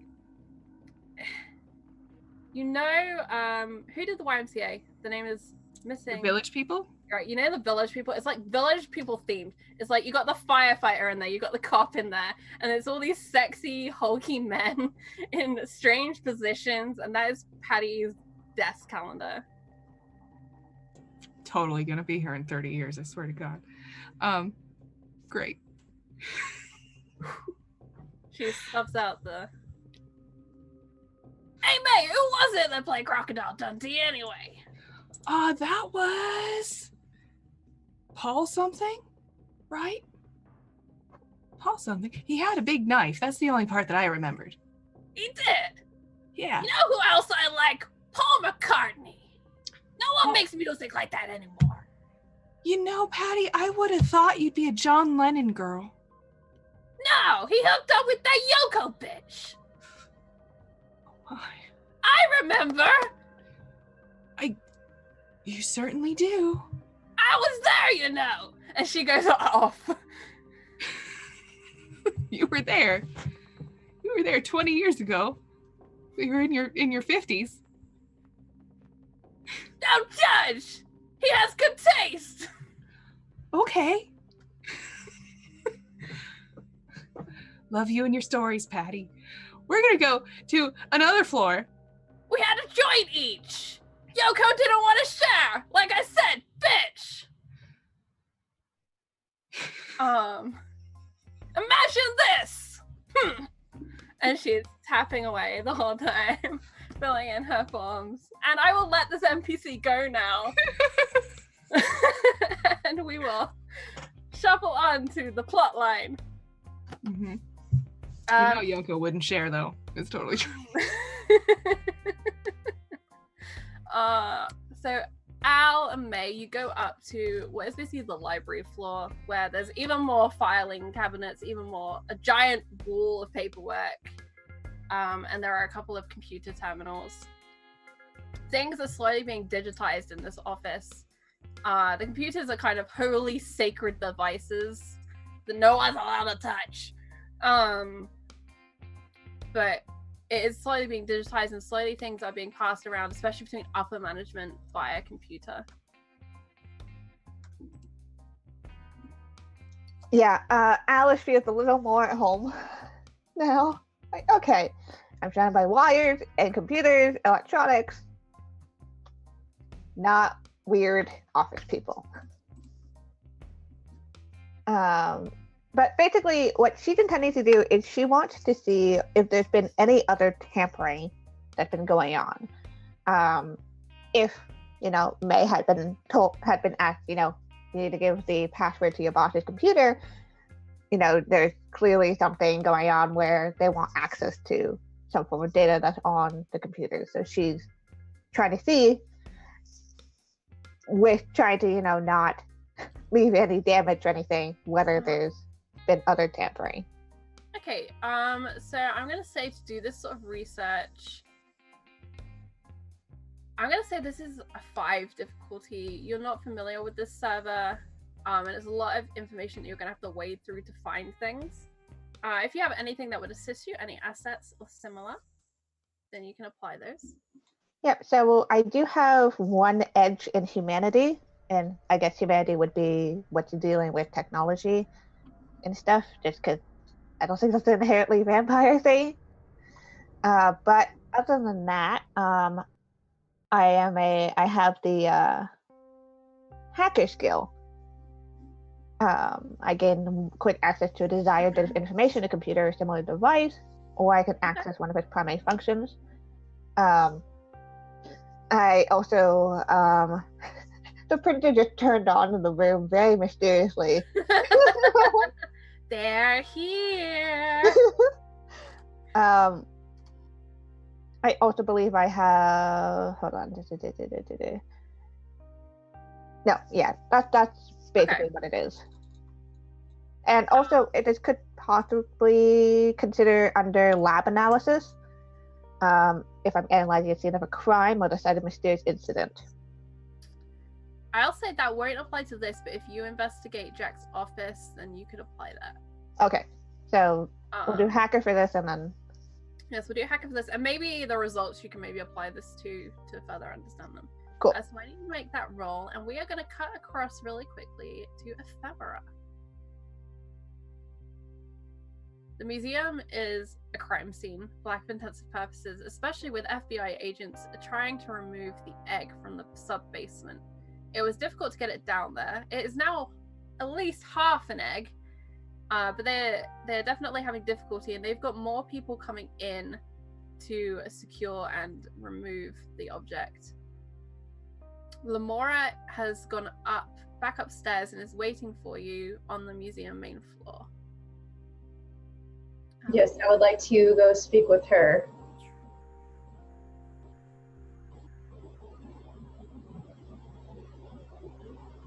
What's going on?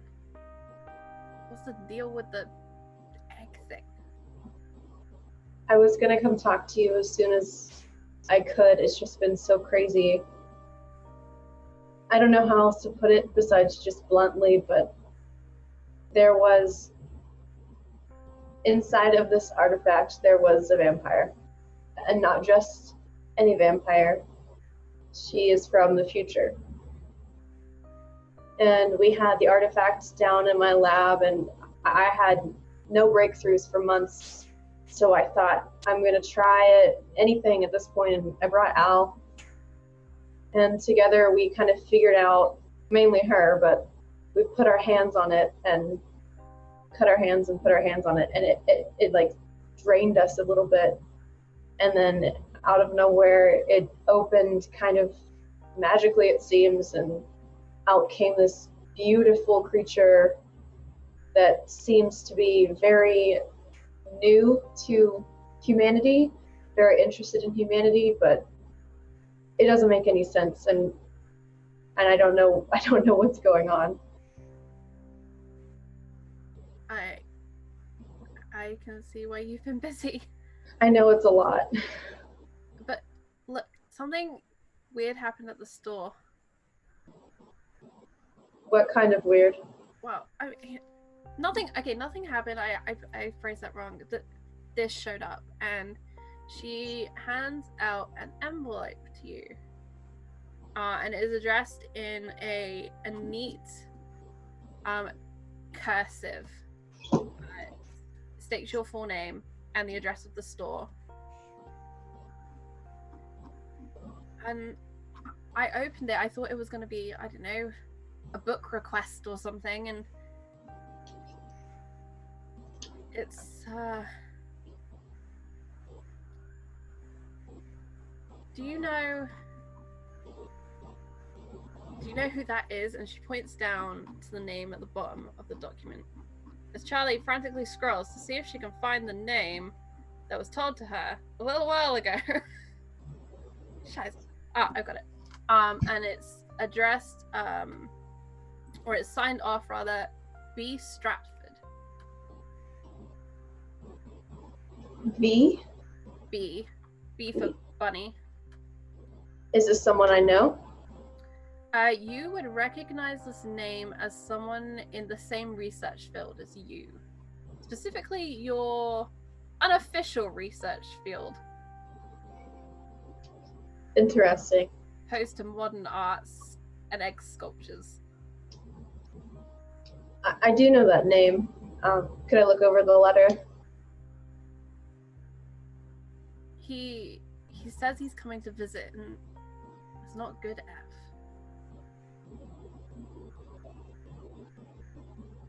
Okay. That means you have something that he wants. I have a lot of things that a lot of people want, and a lot of dangerous people need. Does it say what he's coming for? Just that he's coming to visit and hopes you're well. I never heard of him leaving England. Not this century, anyway. Well, I might need to protect some assets over the next few hours. Could I keep them with you, or do you feel unsafe with that? They should be fine. It was addressed to you. It wasn't addressed to me. It's entirely possible he hasn't put it together. Okay. Anything else in the letter that could drop any hints as to what's going on? The letter pretty much just says, in a few weeks I'll be visiting. I look forward to seeing your store and seeing you. Hope you're well. B. Stratford. All right. That's worrying, but in light of everything that's going on, I don't know what to focus on first. I just brought it over. I appreciate that. It's best to know as soon as possible. And then because I said I knew you, the FBI guys wanted to talk to me. What? How did they find out about the egg? I have some questions I need answered. I have no clue how they found out about this. It's very fishy. I tried compulsion on them, and it seemed to have very little effect, and it kind of felt like they knew what was going on, which is scary.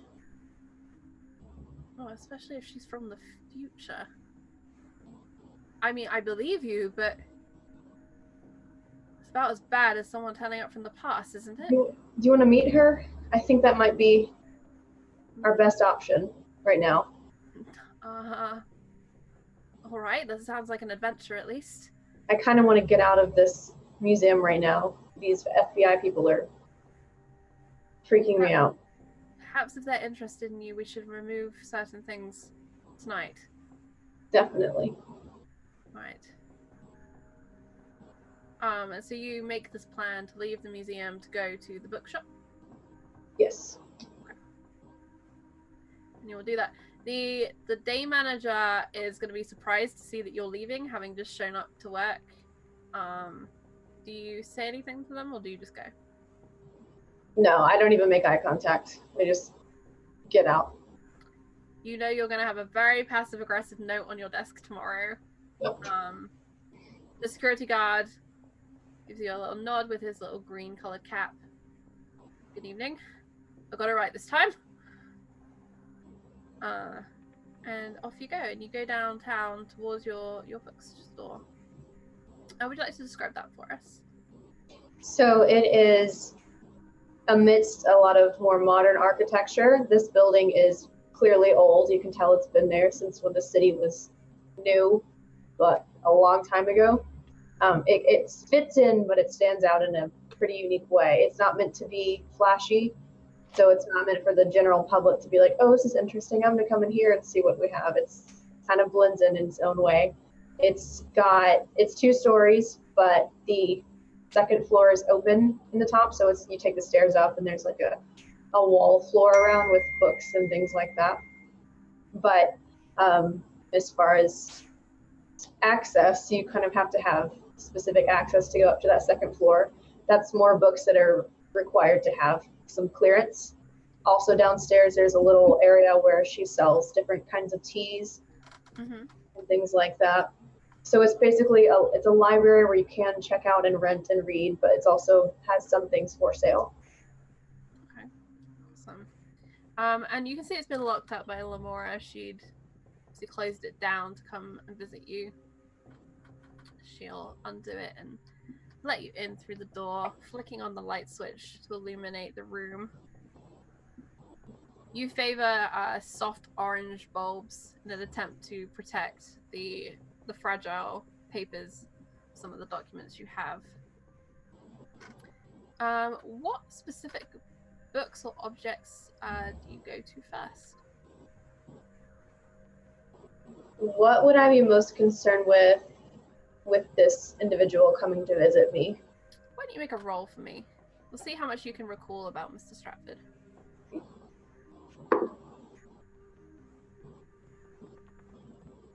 Six. Do you have anything in your assets that helps you with memory? Yes, I actually have a perfect memory when it comes to things that I have studied, I believe. That's what I wrote. Okay, then you will know Mr. Stratford has an interest in demonology and supernaturals in much the same way as you do. You've kind of crossed paths as both seeking certain tomes at the same time and not necessarily wanting to share those. But you do know that he has been in England for most of this century. And he is nearly as old, if not older than you. You don't know specifically, but you know he is older. As in an older vampire. Okay, I was about to ask if he was human or not. So concerning the research that I do, it's secretive to pretty much everybody but me, and Lamora is one of the few people I've let into that. I have been tracking down certain documents, artifacts, old as possible, concerning demonology and its history and its connection to the undead. So I would assume that I have some sort of safe in the back parts of this store where I keep the precious of these documents. And I'm assuming that's what he's coming to speak about. But I would like to make sure everything is secure and locked in case anything happens before he gets here. Okay, so when you make me a roll, we'll say 1 to check your documents and to sort out the things that you want to sort out, and then 2 to a second one to secure and lock up anything that you don't want to remove but you still want to keep safe. Okay. First is a 7. Okay. Second is a 15. Okay, so to start with, you kind of hurry and you're trying to rack your brain for what specifically he could be coming for, but nothing is leaping to mind. You haven't had something new come into your possession lately. The egg at the museum is about the most exciting thing, but that's not a document. That's not something that would probably interest him as far as you're aware. So you pull out a couple of tomes that you know in the past would probably align with his interests.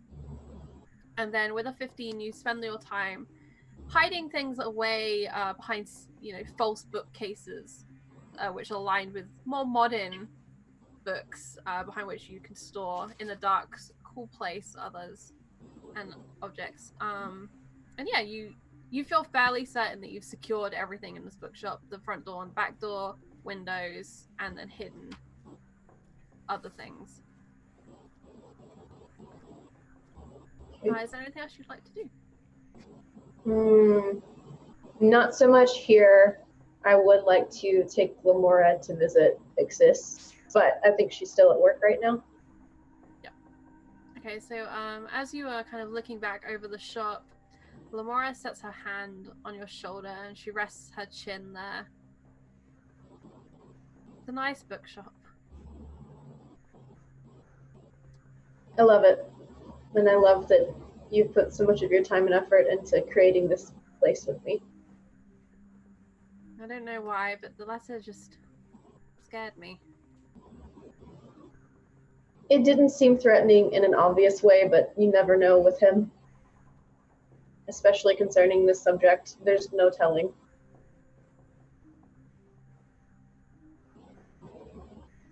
I'm sure it'll be fine. I'm sure it's just, hello, I'm transatlantic. Let's hope. All right, let's go and meet your friend, or? It's the easiest way to explain it. All right. Okay, and we'll cut across to Jessica, I think. All right. Jess, you've had your fun. Mm-hmm. Your bow bang, your bow blood, and your bow bomb. What do you do? Jess is going to dig out a pen and some paper, and she's going to try to write a letter to her parents. She's going to try, and she'll start writing and be like, no, it's fucking shit. And, her room is just covered in bits of screwed up paper. Mm-hmm. She's just trying to find some way to be like, hey, I'm not dead. No, wait, actually, no, I am dead. I'm okay. Don't stop looking for me, kind of thing. But after a couple of hours of trying, she'll just give up on that completely, and she'll just be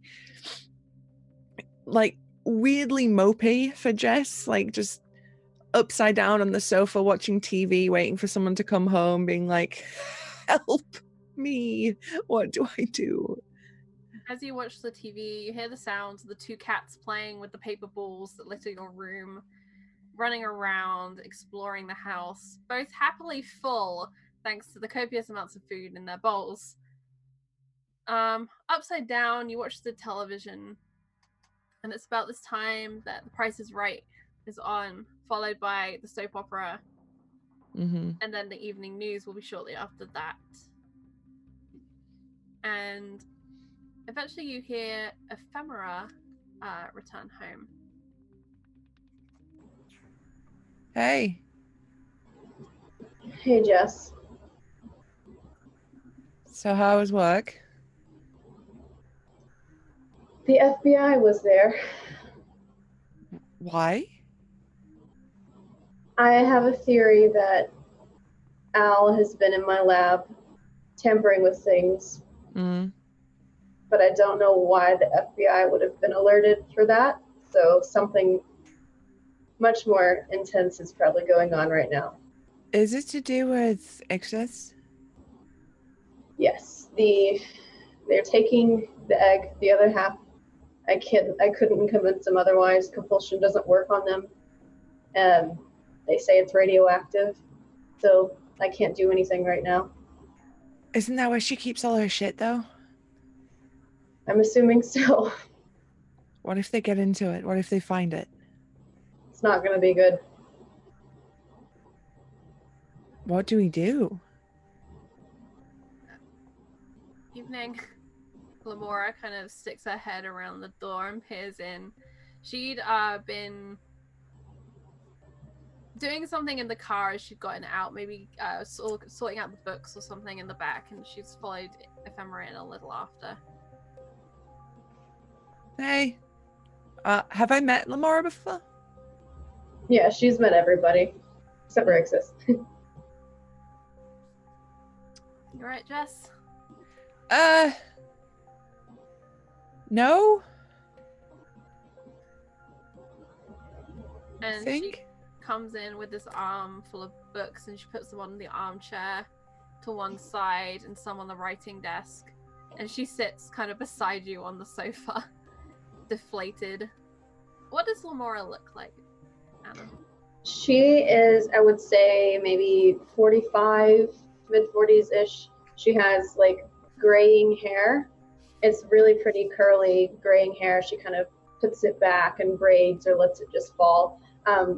Muted colors, but very patterned, and she's spiritual, and even though she's a supernatural being herself, but she likes jewelry and lovely things like that. And she smells like basil. You hear the jingle of her many bracelets which line both of her wrists. She sits down beside you, sinking into the comfortable sofa. She turns to look at you, sympathetic smile.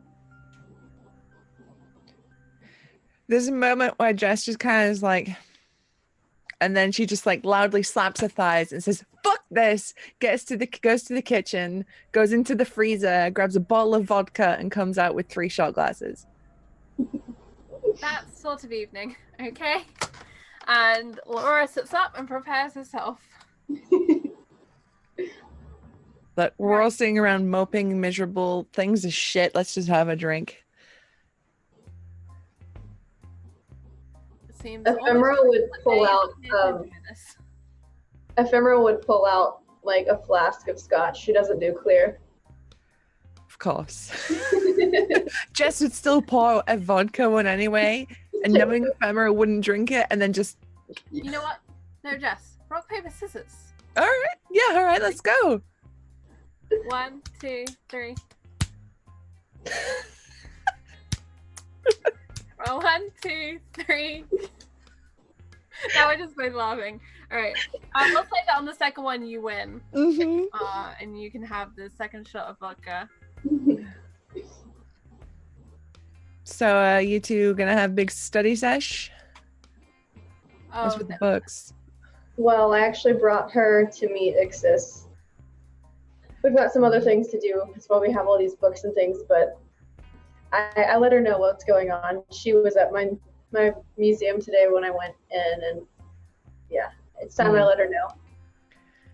Well, Ixis is at work, and I haven't had a phone call yet.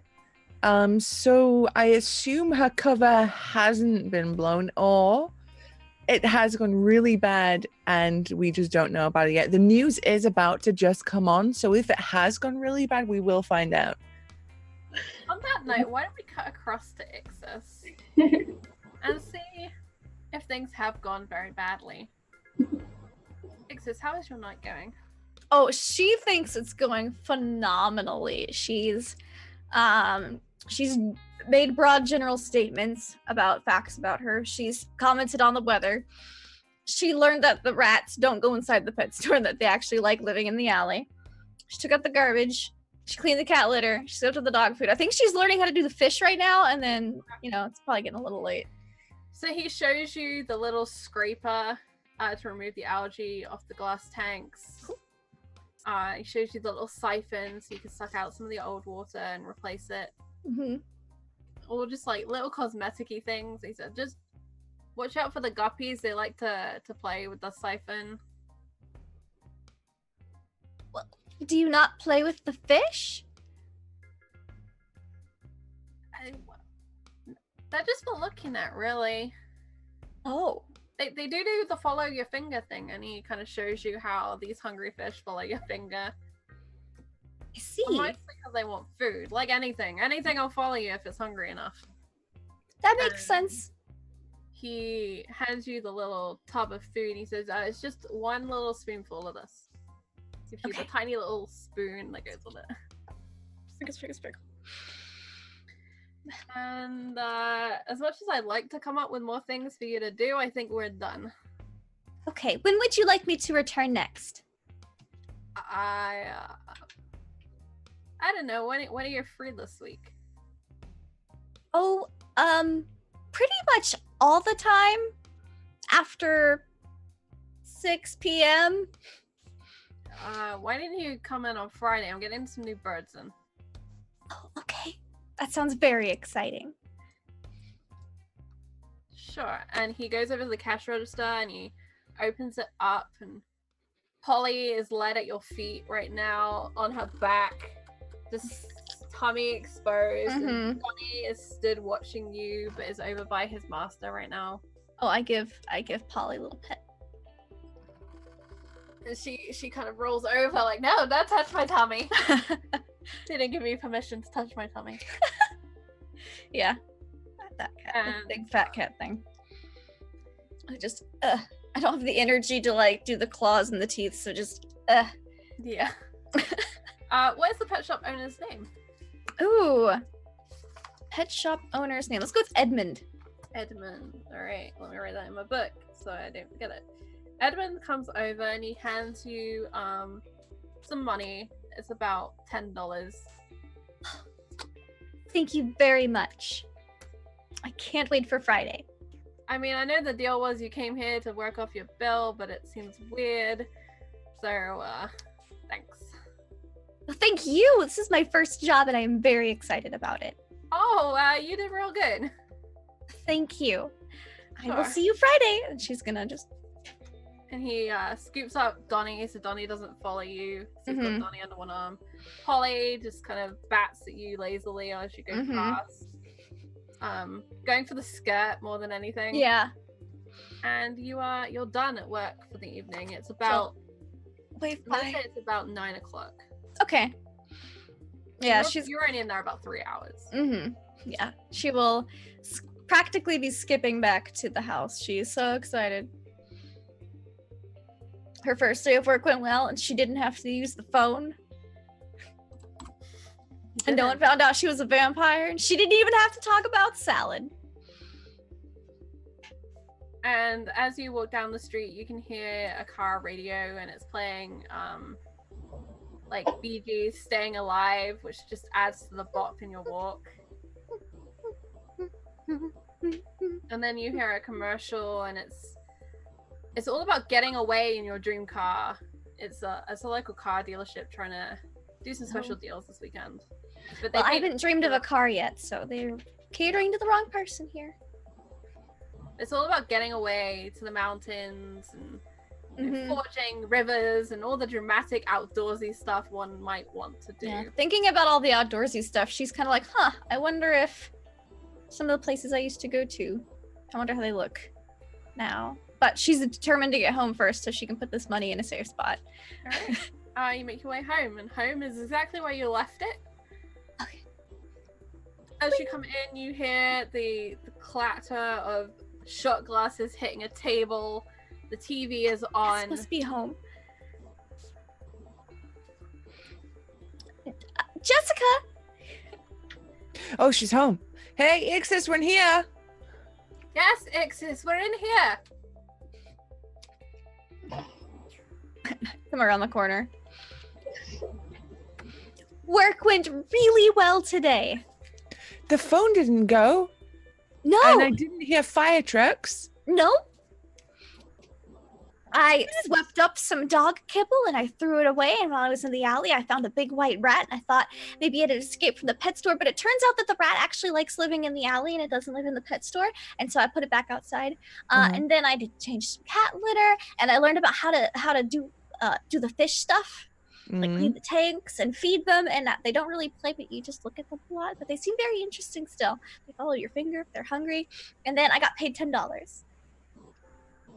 $10? 10? Is that it? For all of that? Well, also I didn't have enough money to pay for all of the cat stuff at first, so that was the rest of that. Yeah. She worked off her debt a little bit. Okay, cool, because I thought like we'd have to go kick someone's ass for, Oh taking no! advantage of her. Edmund was very nice. Oh, on first name basis with him now, are we? Well, he introduced himself. Are we? People have more than one name. Yes. So what's your second name? Walters? Okay. I don't have one, Ixis. No, Okay, I don't have one either. It's like you have like a family name. It's the name of the family you belong to, and then your given name, which is the name you give, by your parents. But you don't have. Wait, F, you don't have one either? I don't either. I we do have vodka though. I can afford. Are you all just like? Look, I know Prince is popular, but that doesn't mean everybody keeps going by one name right now. Madonna does. we're pop stars secretly. Are you secretly a pop star, Lamora? Is this the big secret you're keeping from us? I knew it. Alright, I couldn't possibly say, Jess. Knew it. We got like a Video Hannah is Montana radio situation. star. And Lamora will hand out a shot to Jess and offer one to Ixis. I will sip on it and taste Ew. it. This tastes terrible. Yes, it does, and it's great. That's why you drink it very quickly and in Yeah. large amounts. Don't I had- sip it. A lot of very tasty drinks at the establishment we went to the other day. You took Ixis out. Wait, Ixis, you have a job? Yes, I acquired it last night. And today was my first day. I go back Friday. To the shop, yes. Yeah, we did take her out to eat. That was a Hungry. thing. The hamburgers. Hey, so she doesn't know how But, to eat. but now, I think to balance out that hamburger, we should eat salad. Yes. Salad, potato salad, and she pours some more vodka.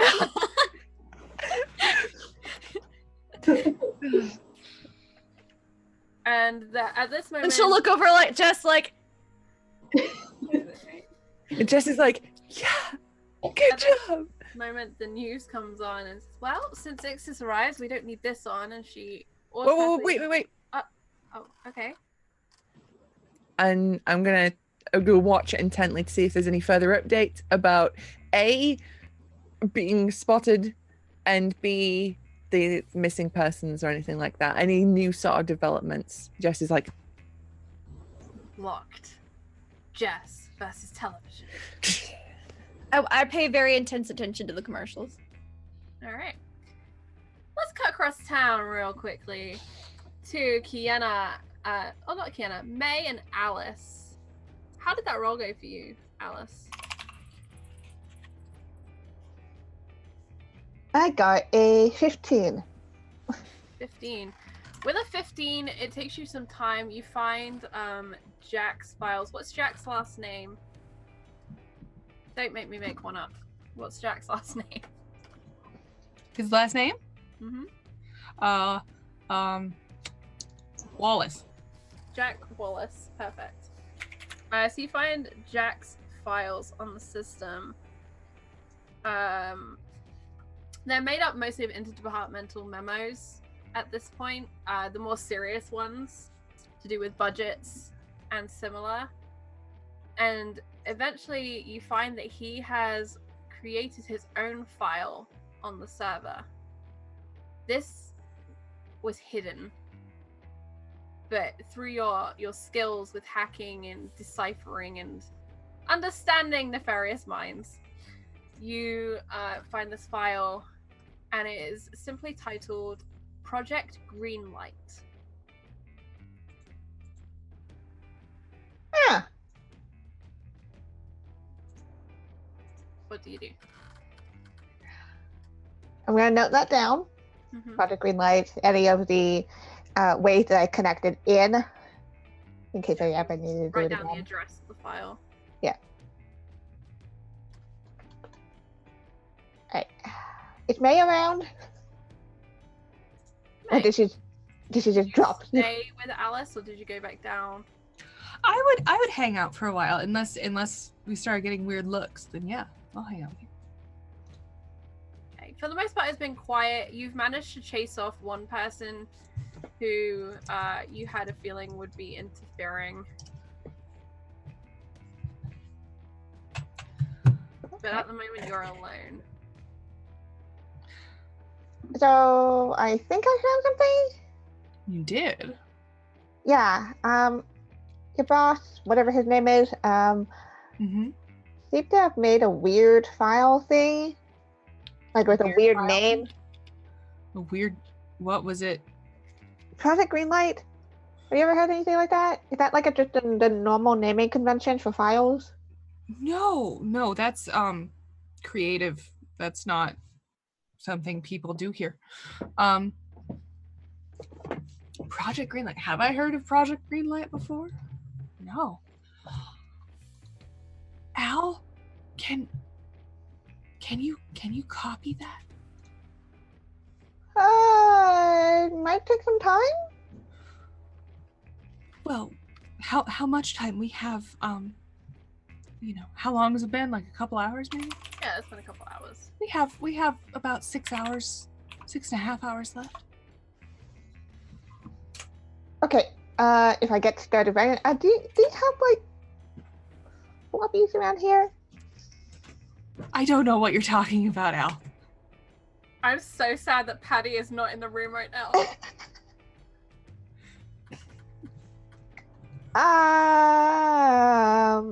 Floppy? I mean, I have my scarf, but that can't be what you're talking about. Floppy. No. What? I'm gonna look around to see if I can find. The place is really tidy, and for the most part, you start losing hope of finding any floppy disks around here that are not already part of the filing system. Can we print it?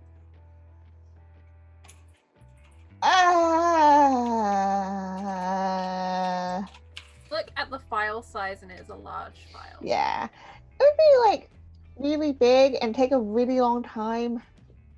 Oh. Like, well, are there like any other computer storages, anything else like that they could hold? any other places with? I don't normally work with computers too much. Right.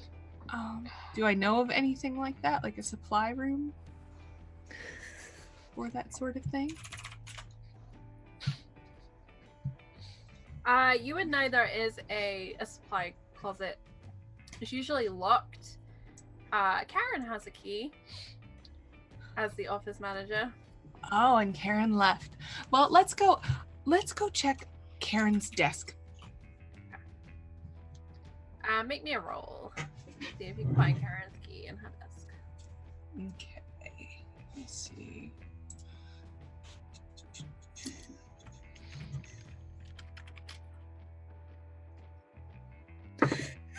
I got a 19. 19. You go to Karen's desk, and this thing is organized. She's got her file effects. She's got her little flips sort of thingy. Black books, notebooks, files, all really tidy and all like perfectly straight. And you go through and you have to kind of jimmy it, but you can get into that top locked drawer, the skinny locked drawer. Because it's the same as your desk, and you know how to break into your own desk. Mm-hmm. So inside, there it is. The key, it's labeled like supply closet. It's got the little red plastic fob attached. And so you have that. Okay. Well, I will stroll out and get Al, and let's go to the closet.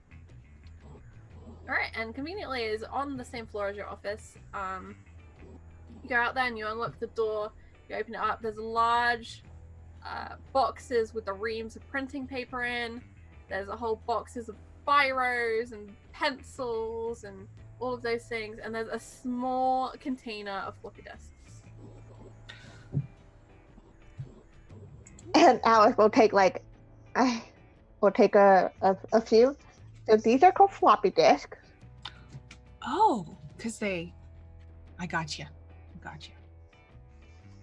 Yep. All right. Let's go before we lose more time. Okay, let's go. I'm just going to take some paper here just so it doesn't look really weird. Just Right. gonna- Yep. Mm-hmm.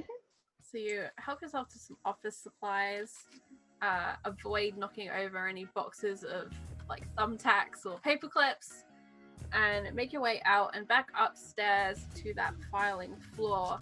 The computer screen is glowing as it waits for your return. Yeah, I'm gonna start doing put up floppy disk in and copying everything over. The computer makes whirring sounds. It makes stuttering noises akin to those that would become the dial-up sound, but without the screeching sound, just that kind of noise. It's a very distracting backstage conversation going on. And you can tell that the computer is working very hard in trying to copy this file. And you get a little progress bar up, and it is ticking over as slow as Windows updates currently tick over. It's going to take the rest of your life for this floppy disk, is the feeling that you get. And on this note, I'm actually going to pop really quickly for a bio because I'm about to explode, even though we're nearly done. So what I would like for you to do is, Lindy, if you wouldn't mind supervising, the ladies are going to need to make 3 checks. Okie dokie. Of a difficulty 5. One is to complete the hack. Okay. And get the file transferred. One is to avoid an interfering colleague. Okay. And one is to get out of the building without an interfering colleague. All right. If they fail, I trust you to be very interfering. Okay, I can do that. So give me that first check to see if you get that. I'm gonna spend some points to bring that down to difficulty 4 because Okay. hot fucking damn. Yeah, so you needed a 12. 13. Hooray. Perfect. All right. So, you get that floppy, like, okay, it's almost copied. Like, it's there at like the 97, 98%. It's just like the little 3 dots going across. Yeah, you just see Al, like, she's not touching any of the surface, but she's like leaning in closer and closer and closer as it gets closer. It's like, All right. So while you're doing that, I think May needs to roll for the interfering coworker check to see if she can prevent that happening. Well, May is trained in deception. And I think maybe that might apply here since I'm trying so hard to get them to pay attention to me and not to look busy. Yeah. Okay, sure. So Yes. let's take it down to a difficulty 4, which means you still need to roll a 12. And I feel like I've had really good luck that's gonna run out any second, so I'm going to put a level of effort into that. Okay, so you need to get a 9, difficulty 3. All right. Or someone's gonna walk down there. Yeah. And catch on what's happening. I got a shit. I rolled a 3. Okay. So So you're sitting there and you're trying to look busy, and you just drop all like that bundle of paper that you were having. And you're like, oh man, gotta pick this up. So what you don't notice is that Patty has walked down here. No. Oh hi, May. How you doing? Patty, I'm all right. I just, Butterfingers. I just. Oh dear, you just dropped it all over the floor. Why isn't the temp helping out? Well, no, I sent her. What? Look, can't you see she just dropped these papers all over the floor? It's, Patty, it's okay. Yeah, and like Al is doing like I think it's just finished. Like, so she's like turning around. Yeah, you're like trying to get the floppy disk out. Yeah. Patty's staring like right at you. Well, what are you doing there with the floppy?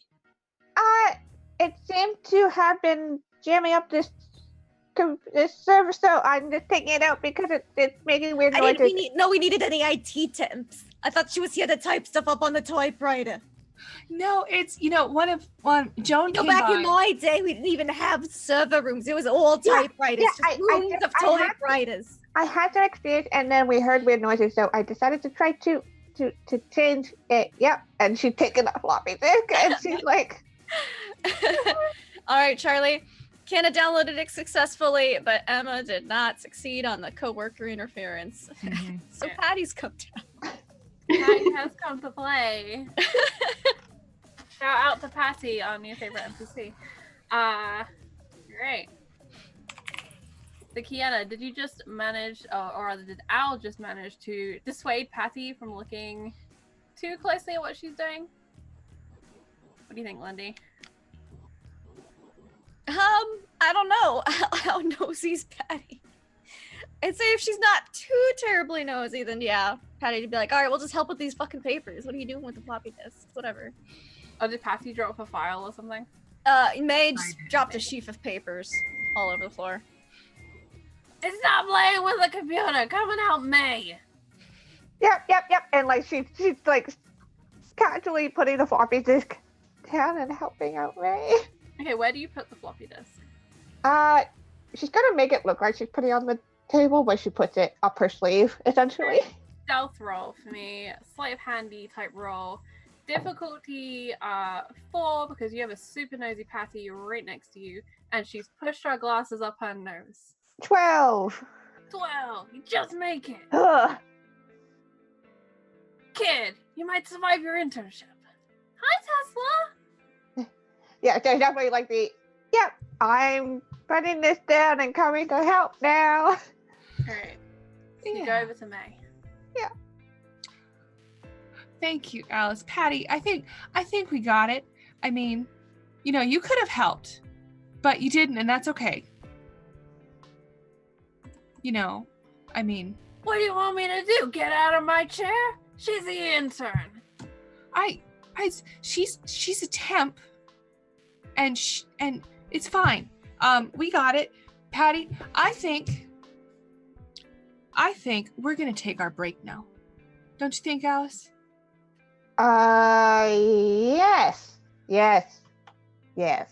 Yeah. So I'm gonna go back to my desk. I'm gonna adjust the stupid clock. Very important. And write down what I was doing at that time, and I'll write it down for Karen as well. She was taking a break at the same time. We did the same stuff at the same time all day. And I say, Al, let's go. Let's go to the lunchroom. Yeah? Yeah. Could you bring me back up my sandwich? Your sandwich? Oh, which one? Which did you label it this time, Patty? Yeah, I learned my lesson. Good, I'm glad. Sure, we can get your sandwich for you on the way back. Great. All right. And let's hightail it out of there and go to the lunchroom. All right, you go to the lunchroom. All right. It is currently empty. Good. The only thing you hear in here is the whir of the refrigerator and the drinks machine in the corner, which is making a gurgling noise. Okay. I'm just gonna like shove her hand in her sleeve and like. You're the best. She gives you a hug that's more than just the shoulder, like an actual hug. And she's like, that's amazing. You have what you need with that? Probably I might want to go investigate the office, but also if Patty's on our trail, I don't know if that's a good idea. You know, that's true, but Patty's full of shit most of the time. And if we wait about 20 minutes, she'll forget anything that happened. Okay, let's do that then. Just ask her about Yoko. She just goes. Cool, good. Yeah, let's, I need to get into his office and take a quick look around and then, yeah. Yep, that sounds good. So you do that. If you want to, you can, I'm thinking that I might get a little under the weather. And that might mean that we have to go home because, you know, we came together. Right, and I think I told one of your coworkers that we're roommates, so they know that. Okay, we'll deal with that later.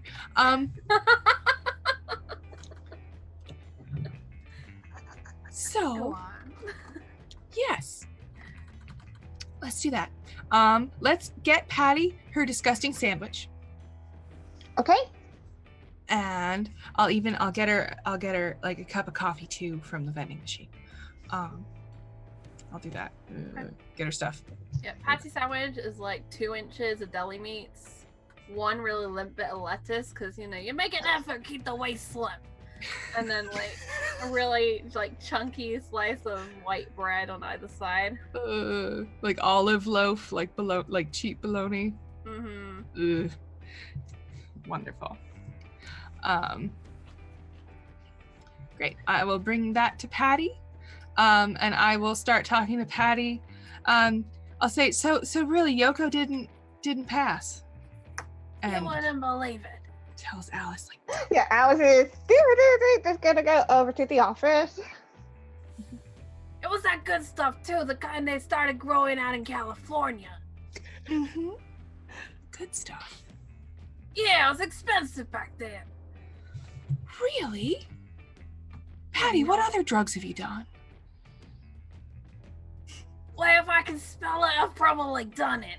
And I'm like a dictionary up here. Are you? My goodness. Well, have you ever seen an error in one of my documents? Well, Patty, you know I'm not QR. That's fair. Yes. But Patty, no, you are. You have an encyclopedic knowledge of almost anything. Blah, blah, blah, blah, blah. She's going to just compliment Patty a whole lot, even though Patty is the worst and her numbers are very bad. It's dangerous. She's on thin ice. But you know, those days are behind me now. Now I just stick to the regular smokes. The regular smokes. Oh, you know, I just tried menthol and they're very refreshing. Menthol. Yeah. Made me feel like a whole weight has been lifted from me. It's Do great. they give you the, you know, the funnies? Do I look funny to you, Patty? No, not even slightly. It's depressing. Put a smile on your face, woman. There you go. That's my girl. Thank you. But I mean, you know, you see things, strange shapes in the dark, and the walls start moving. Does this happen to you regularly, Patty? No, not since 79. It's depressing. Go back to the smiling thing. It was making me feel better. There you go. She reaches out and she like pinches your cheek. You remind me of me. I just put 30, my 40 hand up to her years ago. wrist when she does that, and I just hold it slightly too hard. Yep, Alice is out of there, going to the office. She's gonna check in some stuff over there. All right. Getting rough with the merchandise. My frail old lady. I'm just so stressed about Jack. Yeah. You weren't in on it, were you? That's ridiculous, Patty. I barely talked to Jack. That's what I told him too. You talked to them? Yeah. What did they ask you? If you don't mind me asking. I don't remember. Really? He was good looking, though. I remember that. Good tush. Good Tight tush?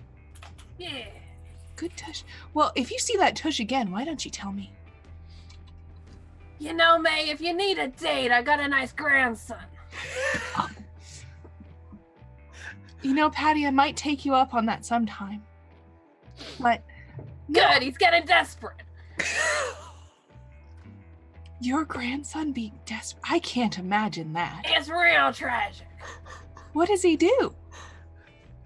Well, some days he tells me he works in a bank. Other days he tells me he's working something else.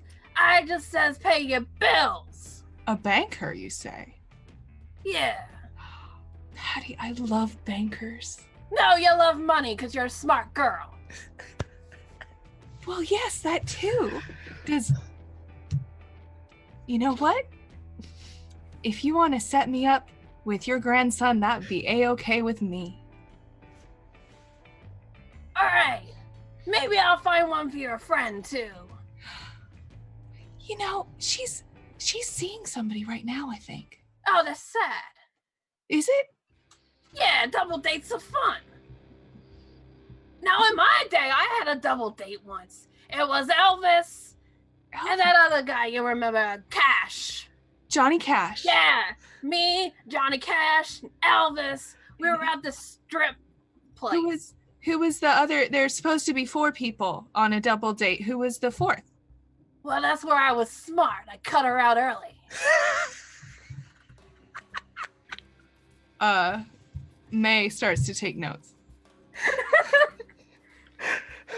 With some blonde. I never liked blondes. You like blondes? Depends on the tush. Smart. I like it. And she takes a bite of her sandwich. So, all right, I got work to do. You go away now. All right. Oh my god. Can we do another show that's just Patty talking shit? Can we? Eventually, May and Al return to the house. Because we are very, very close to end of time. I'm about to overrun. So, I think, because we don't have a session next week, I would like to spend the next 5 minutes finishing off the roleplay today. If you would like to post in chat anything you want to plug in while we're roleplaying, that would be great, and we'll do quick goodbyes at the end today. Because I really want to get to a good point where the entire family is back together and we all know what's going on.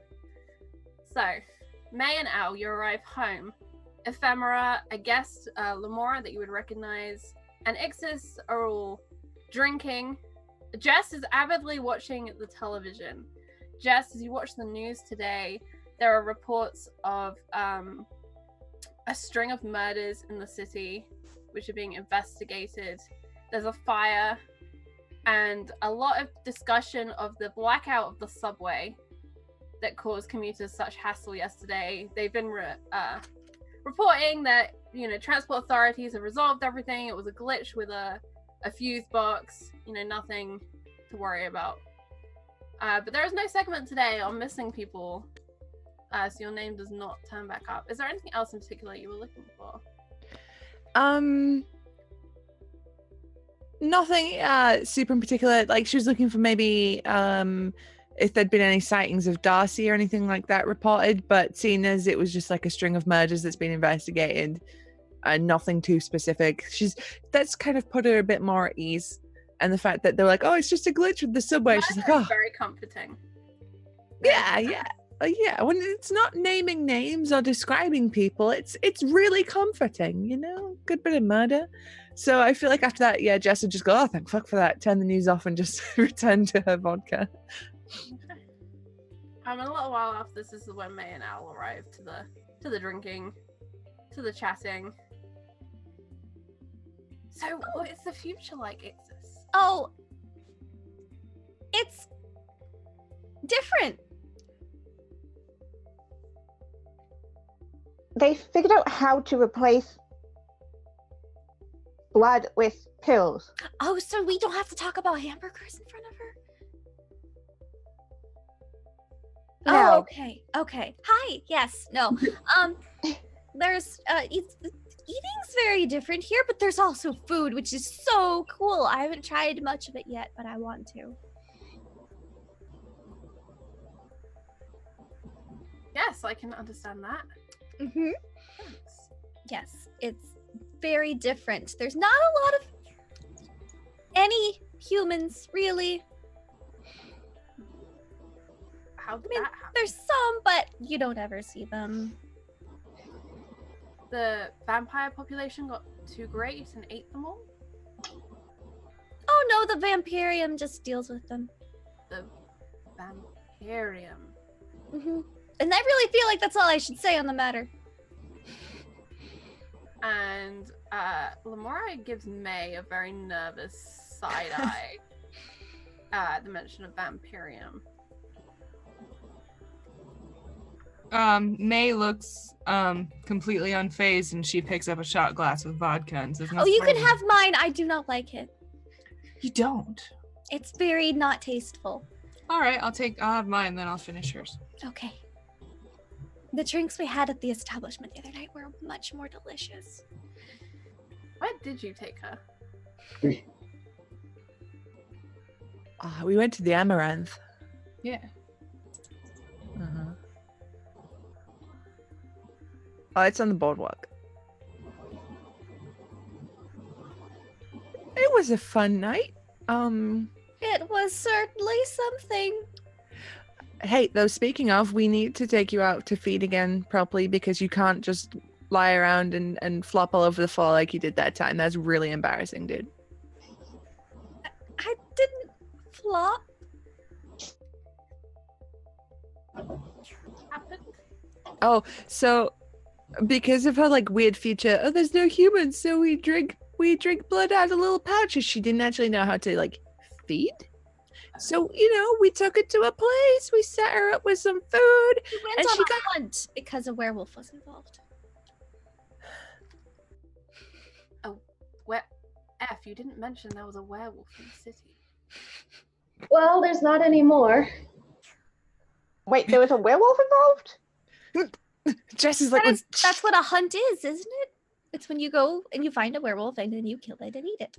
What? Yes. Specifically, a There was hunt. Well, it's not really in that order, though, is it? no. You eat it and then they die. I didn't feel like you were very sporting to it. You didn't even give them a head start. Why would we? Because it's a hunt? I felt more like entrapment. It was dinner. Sometimes, yeah, I'm in the mood to chase my food across the city, but sometimes when it's just sat there in a chair, it's, it's comfort food. Werewolf? That's Honestly, if you think there's any challenge in getting any of these people, you're underestimating yourself. You think I don't walk down the street just thinking, hey, I could just pop your head off in a second if I wanted to, you absolute foolish mortals? Like some inner villain monologue like I'm in a comic book? Sure, I do. I like them to pretend, though, that they can fight me, because then that's fun. Mentioned comic books before. May I borrow some? I love to read. I'm going to set you up with some good issues. Skip the filler stuff, just to the good arcs. I got you. But yes. That will be educational. Lamora is definitely uncomfortable since the discussion of the fact that you killed a werewolf. She's probably upset with me too.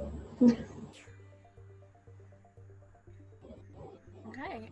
Is there anything else you would like to discuss before we wrap up? Oh, I definitely tell May and Al all about my first day at work and how I'm going back on Friday. Basically the exact same thing she said when she walked in, but I'm so excited.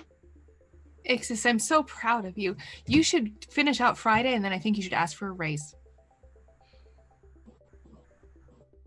Well, All right. I might. I don't know. I have a lot of fun there. It's very exciting, and I learn a whole lot. And Never forget, your labor is power, and you must wield it responsibly. I think taking care of pets is very responsible.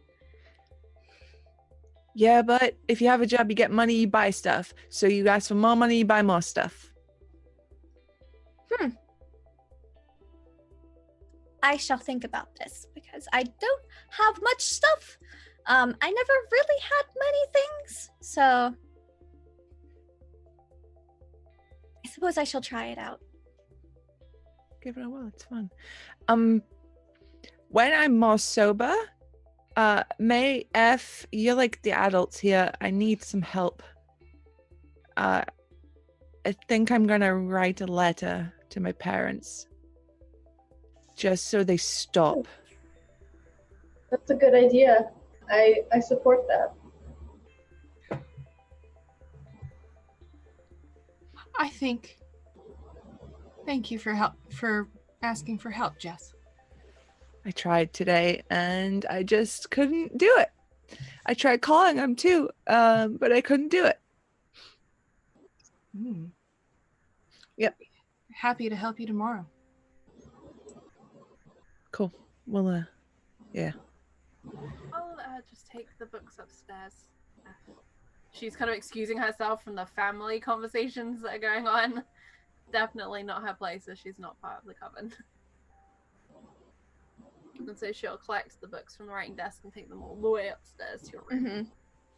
Yeah, she knows she's welcome here, but she's made it clear she doesn't want to live with all of us. Okay.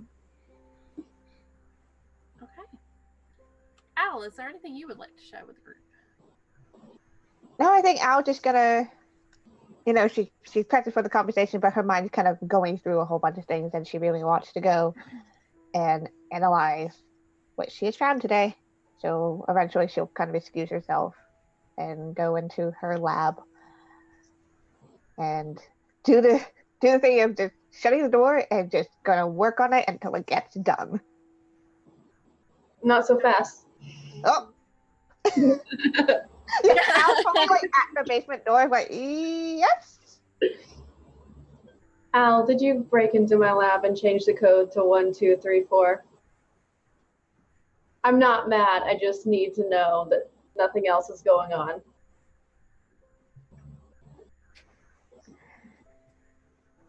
No, nothing else.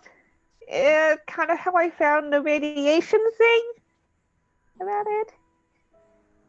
Well, yeah. The FBI are now involved. Oh, shit. I don't think it's your fault. I just think it was a really bad coincidence because the museum was alerted and somehow the FBI is here and they're taking the egg. They detected radiation as well. I don't know. Shit. Okay. I'm sorry. I know I should have asked, but you were kind of out apparently. It's fine, and I appreciate your help to begin with. I brought you there. I take responsibility. Just let me know next time and I'll get you a key card. It's okay. I appreciate it. And she's like definitely awkward, like arm pat thing.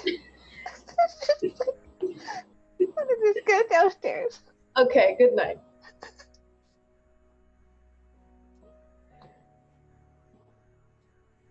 Does anyone else have any remaining business for the evening? Ixis, you have several hours still before it will be dawn if you did want to do anything else.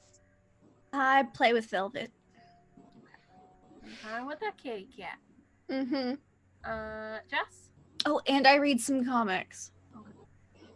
I give Ixis a huge bundle of comics to read. Any specific titles we should know? Well, obviously Wonder Woman, because I gotta hook her up with some action comics so she knows who Superman and Kal-El is.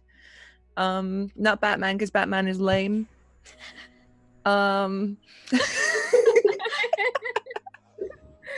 Just a bunch of stuff from all sorts of genres, but mainly like Cape comics. Okay. And I would ask Ephemera if she's got any updates on what we discussed, if she's figured out anything, read anything, or if Lamora would know anything about it.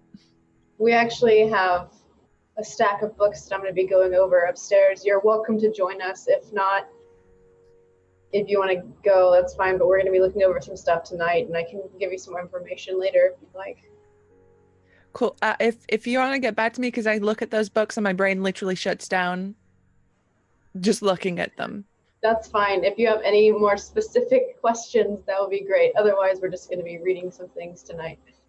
Cool. Well, I'll be in my room. You'll know me from my music. Okay. And then straight into my room, music on, full blast, chill evening. All right. May, Al, did you have anything remaining? Is that everything? I don't think so. May's pretty run down. She's gonna need to eat soon. And Yeah, she Al tossed away has. a perfectly good meal earlier. He was gross. That's what you get for fast food, okay? Yeah, if Al will let me, I would go downstairs with Al. Yeah, she probably would. She has a lot of things to look at. The negatives, the floppy disk, all the other samples, whatever she picked up at the office. She's So going to be working hard. We will pick up with all of you in research mode. Ixis researching humanity, Ephemera, Jess, and Lamora researching inhumanity, Alice and May researching the line between the two. Thank you all very much for playing today. Thank you everyone in chat for all of your donations and your support of the game. We will be back not next week, but the week afterwards. I'm gonna run around real quickly. So starting with Susie, anything you want to plug and throw out there? Basically, if you head to my Twitter, there's a pinned tweet that tells you where I am and what I'm doing at any point in the week. So go there and you'll find where I am. That's the really short Cliff Notes version of my plugs. Awesome. Kiana. I'm just making up the order right now. Yeah, Kiana. you got it to heart. You can find me over on Twitter at Kiana S. Best way to figure out what I'm doing, because I'm on the internet playing games almost every day of the week. But also Twitter's the best way to find out all the new game writing stuff I'm doing now, including one with Charlie called Keys to More Mana, which is coming out soon-ish. So keep an eye over there. We have a forum for playtests and stuff, so if people want to get involved, go and do that. And until then, we'll see you in a couple weeks. Awesome. And Lindy. Hi, I'm Lindy. You can find me online at Laugh Love Lindy on Twitch, Twitter, all that good stuff. I will be playing on Tales from the Grim in about an hour as an Italian circus contortionist. So if you want to see some fun Pulp Cthulhu, you should check it out. Otherwise, just find me online. Awesome. Anna. I'm Anna. You can find me on Twitter at __ ephemeroptera. That's pretty much where you can find me most places if you want to see some insects or whatever I have going on at the time. Life is crazy right now. I have a baby on the way that I'm super excited about. That's like my biggest news right now, I guess. No games besides this one, but a lot going on. And I can't wait for our next game. Yay. Awesome. And finally, Emma. Okay, first off, thank you so much for all your support, chat. You were incredible today. Thank you. It's such a pleasure to have the show every week. Keep an eye on everything that we are doing in WebDM. Next weekend, the guys are all shooting and I can't go with them and I'm very sad. But that means I will share all the pictures they send of me, or they send to me of them. And it's always a good time to see what they do. And yeah, keep your eyes here. We'll be back on Twitch on Tuesday, and YouTube on Wednesday. Thank you so much. Awesome. Thank you all so much. Mirrors, I don't know if you resolved whether you wanted to give gifts or distractions, but you can message me on Twitter and I will sort that out ready for when we start our game next time. So I'll have that going. Lindy seems to have an idea, but yeah, message me anyway and we can conspire. So yeah, thank you all very much. I have a pinned tweet also where it has all of my games and things. My very next game will be tomorrow. I play Warhammer Over an Encounter roleplay, which I believe is where we are going to be raiding. So yeah, and also just to remind you all, because I didn't mention it, all of the donations are kind of being shared to help support the production on this game and support us in our time here and WebDM projects. And yes, so it means a lot. And thank you all for those retweets, and thank you to Matt in the background for doing production. Much love. We will see you not next week, but the week afterwards. Hashtag New Amsterdam. Bye, everyone. Have a good night. Or morning, or evening.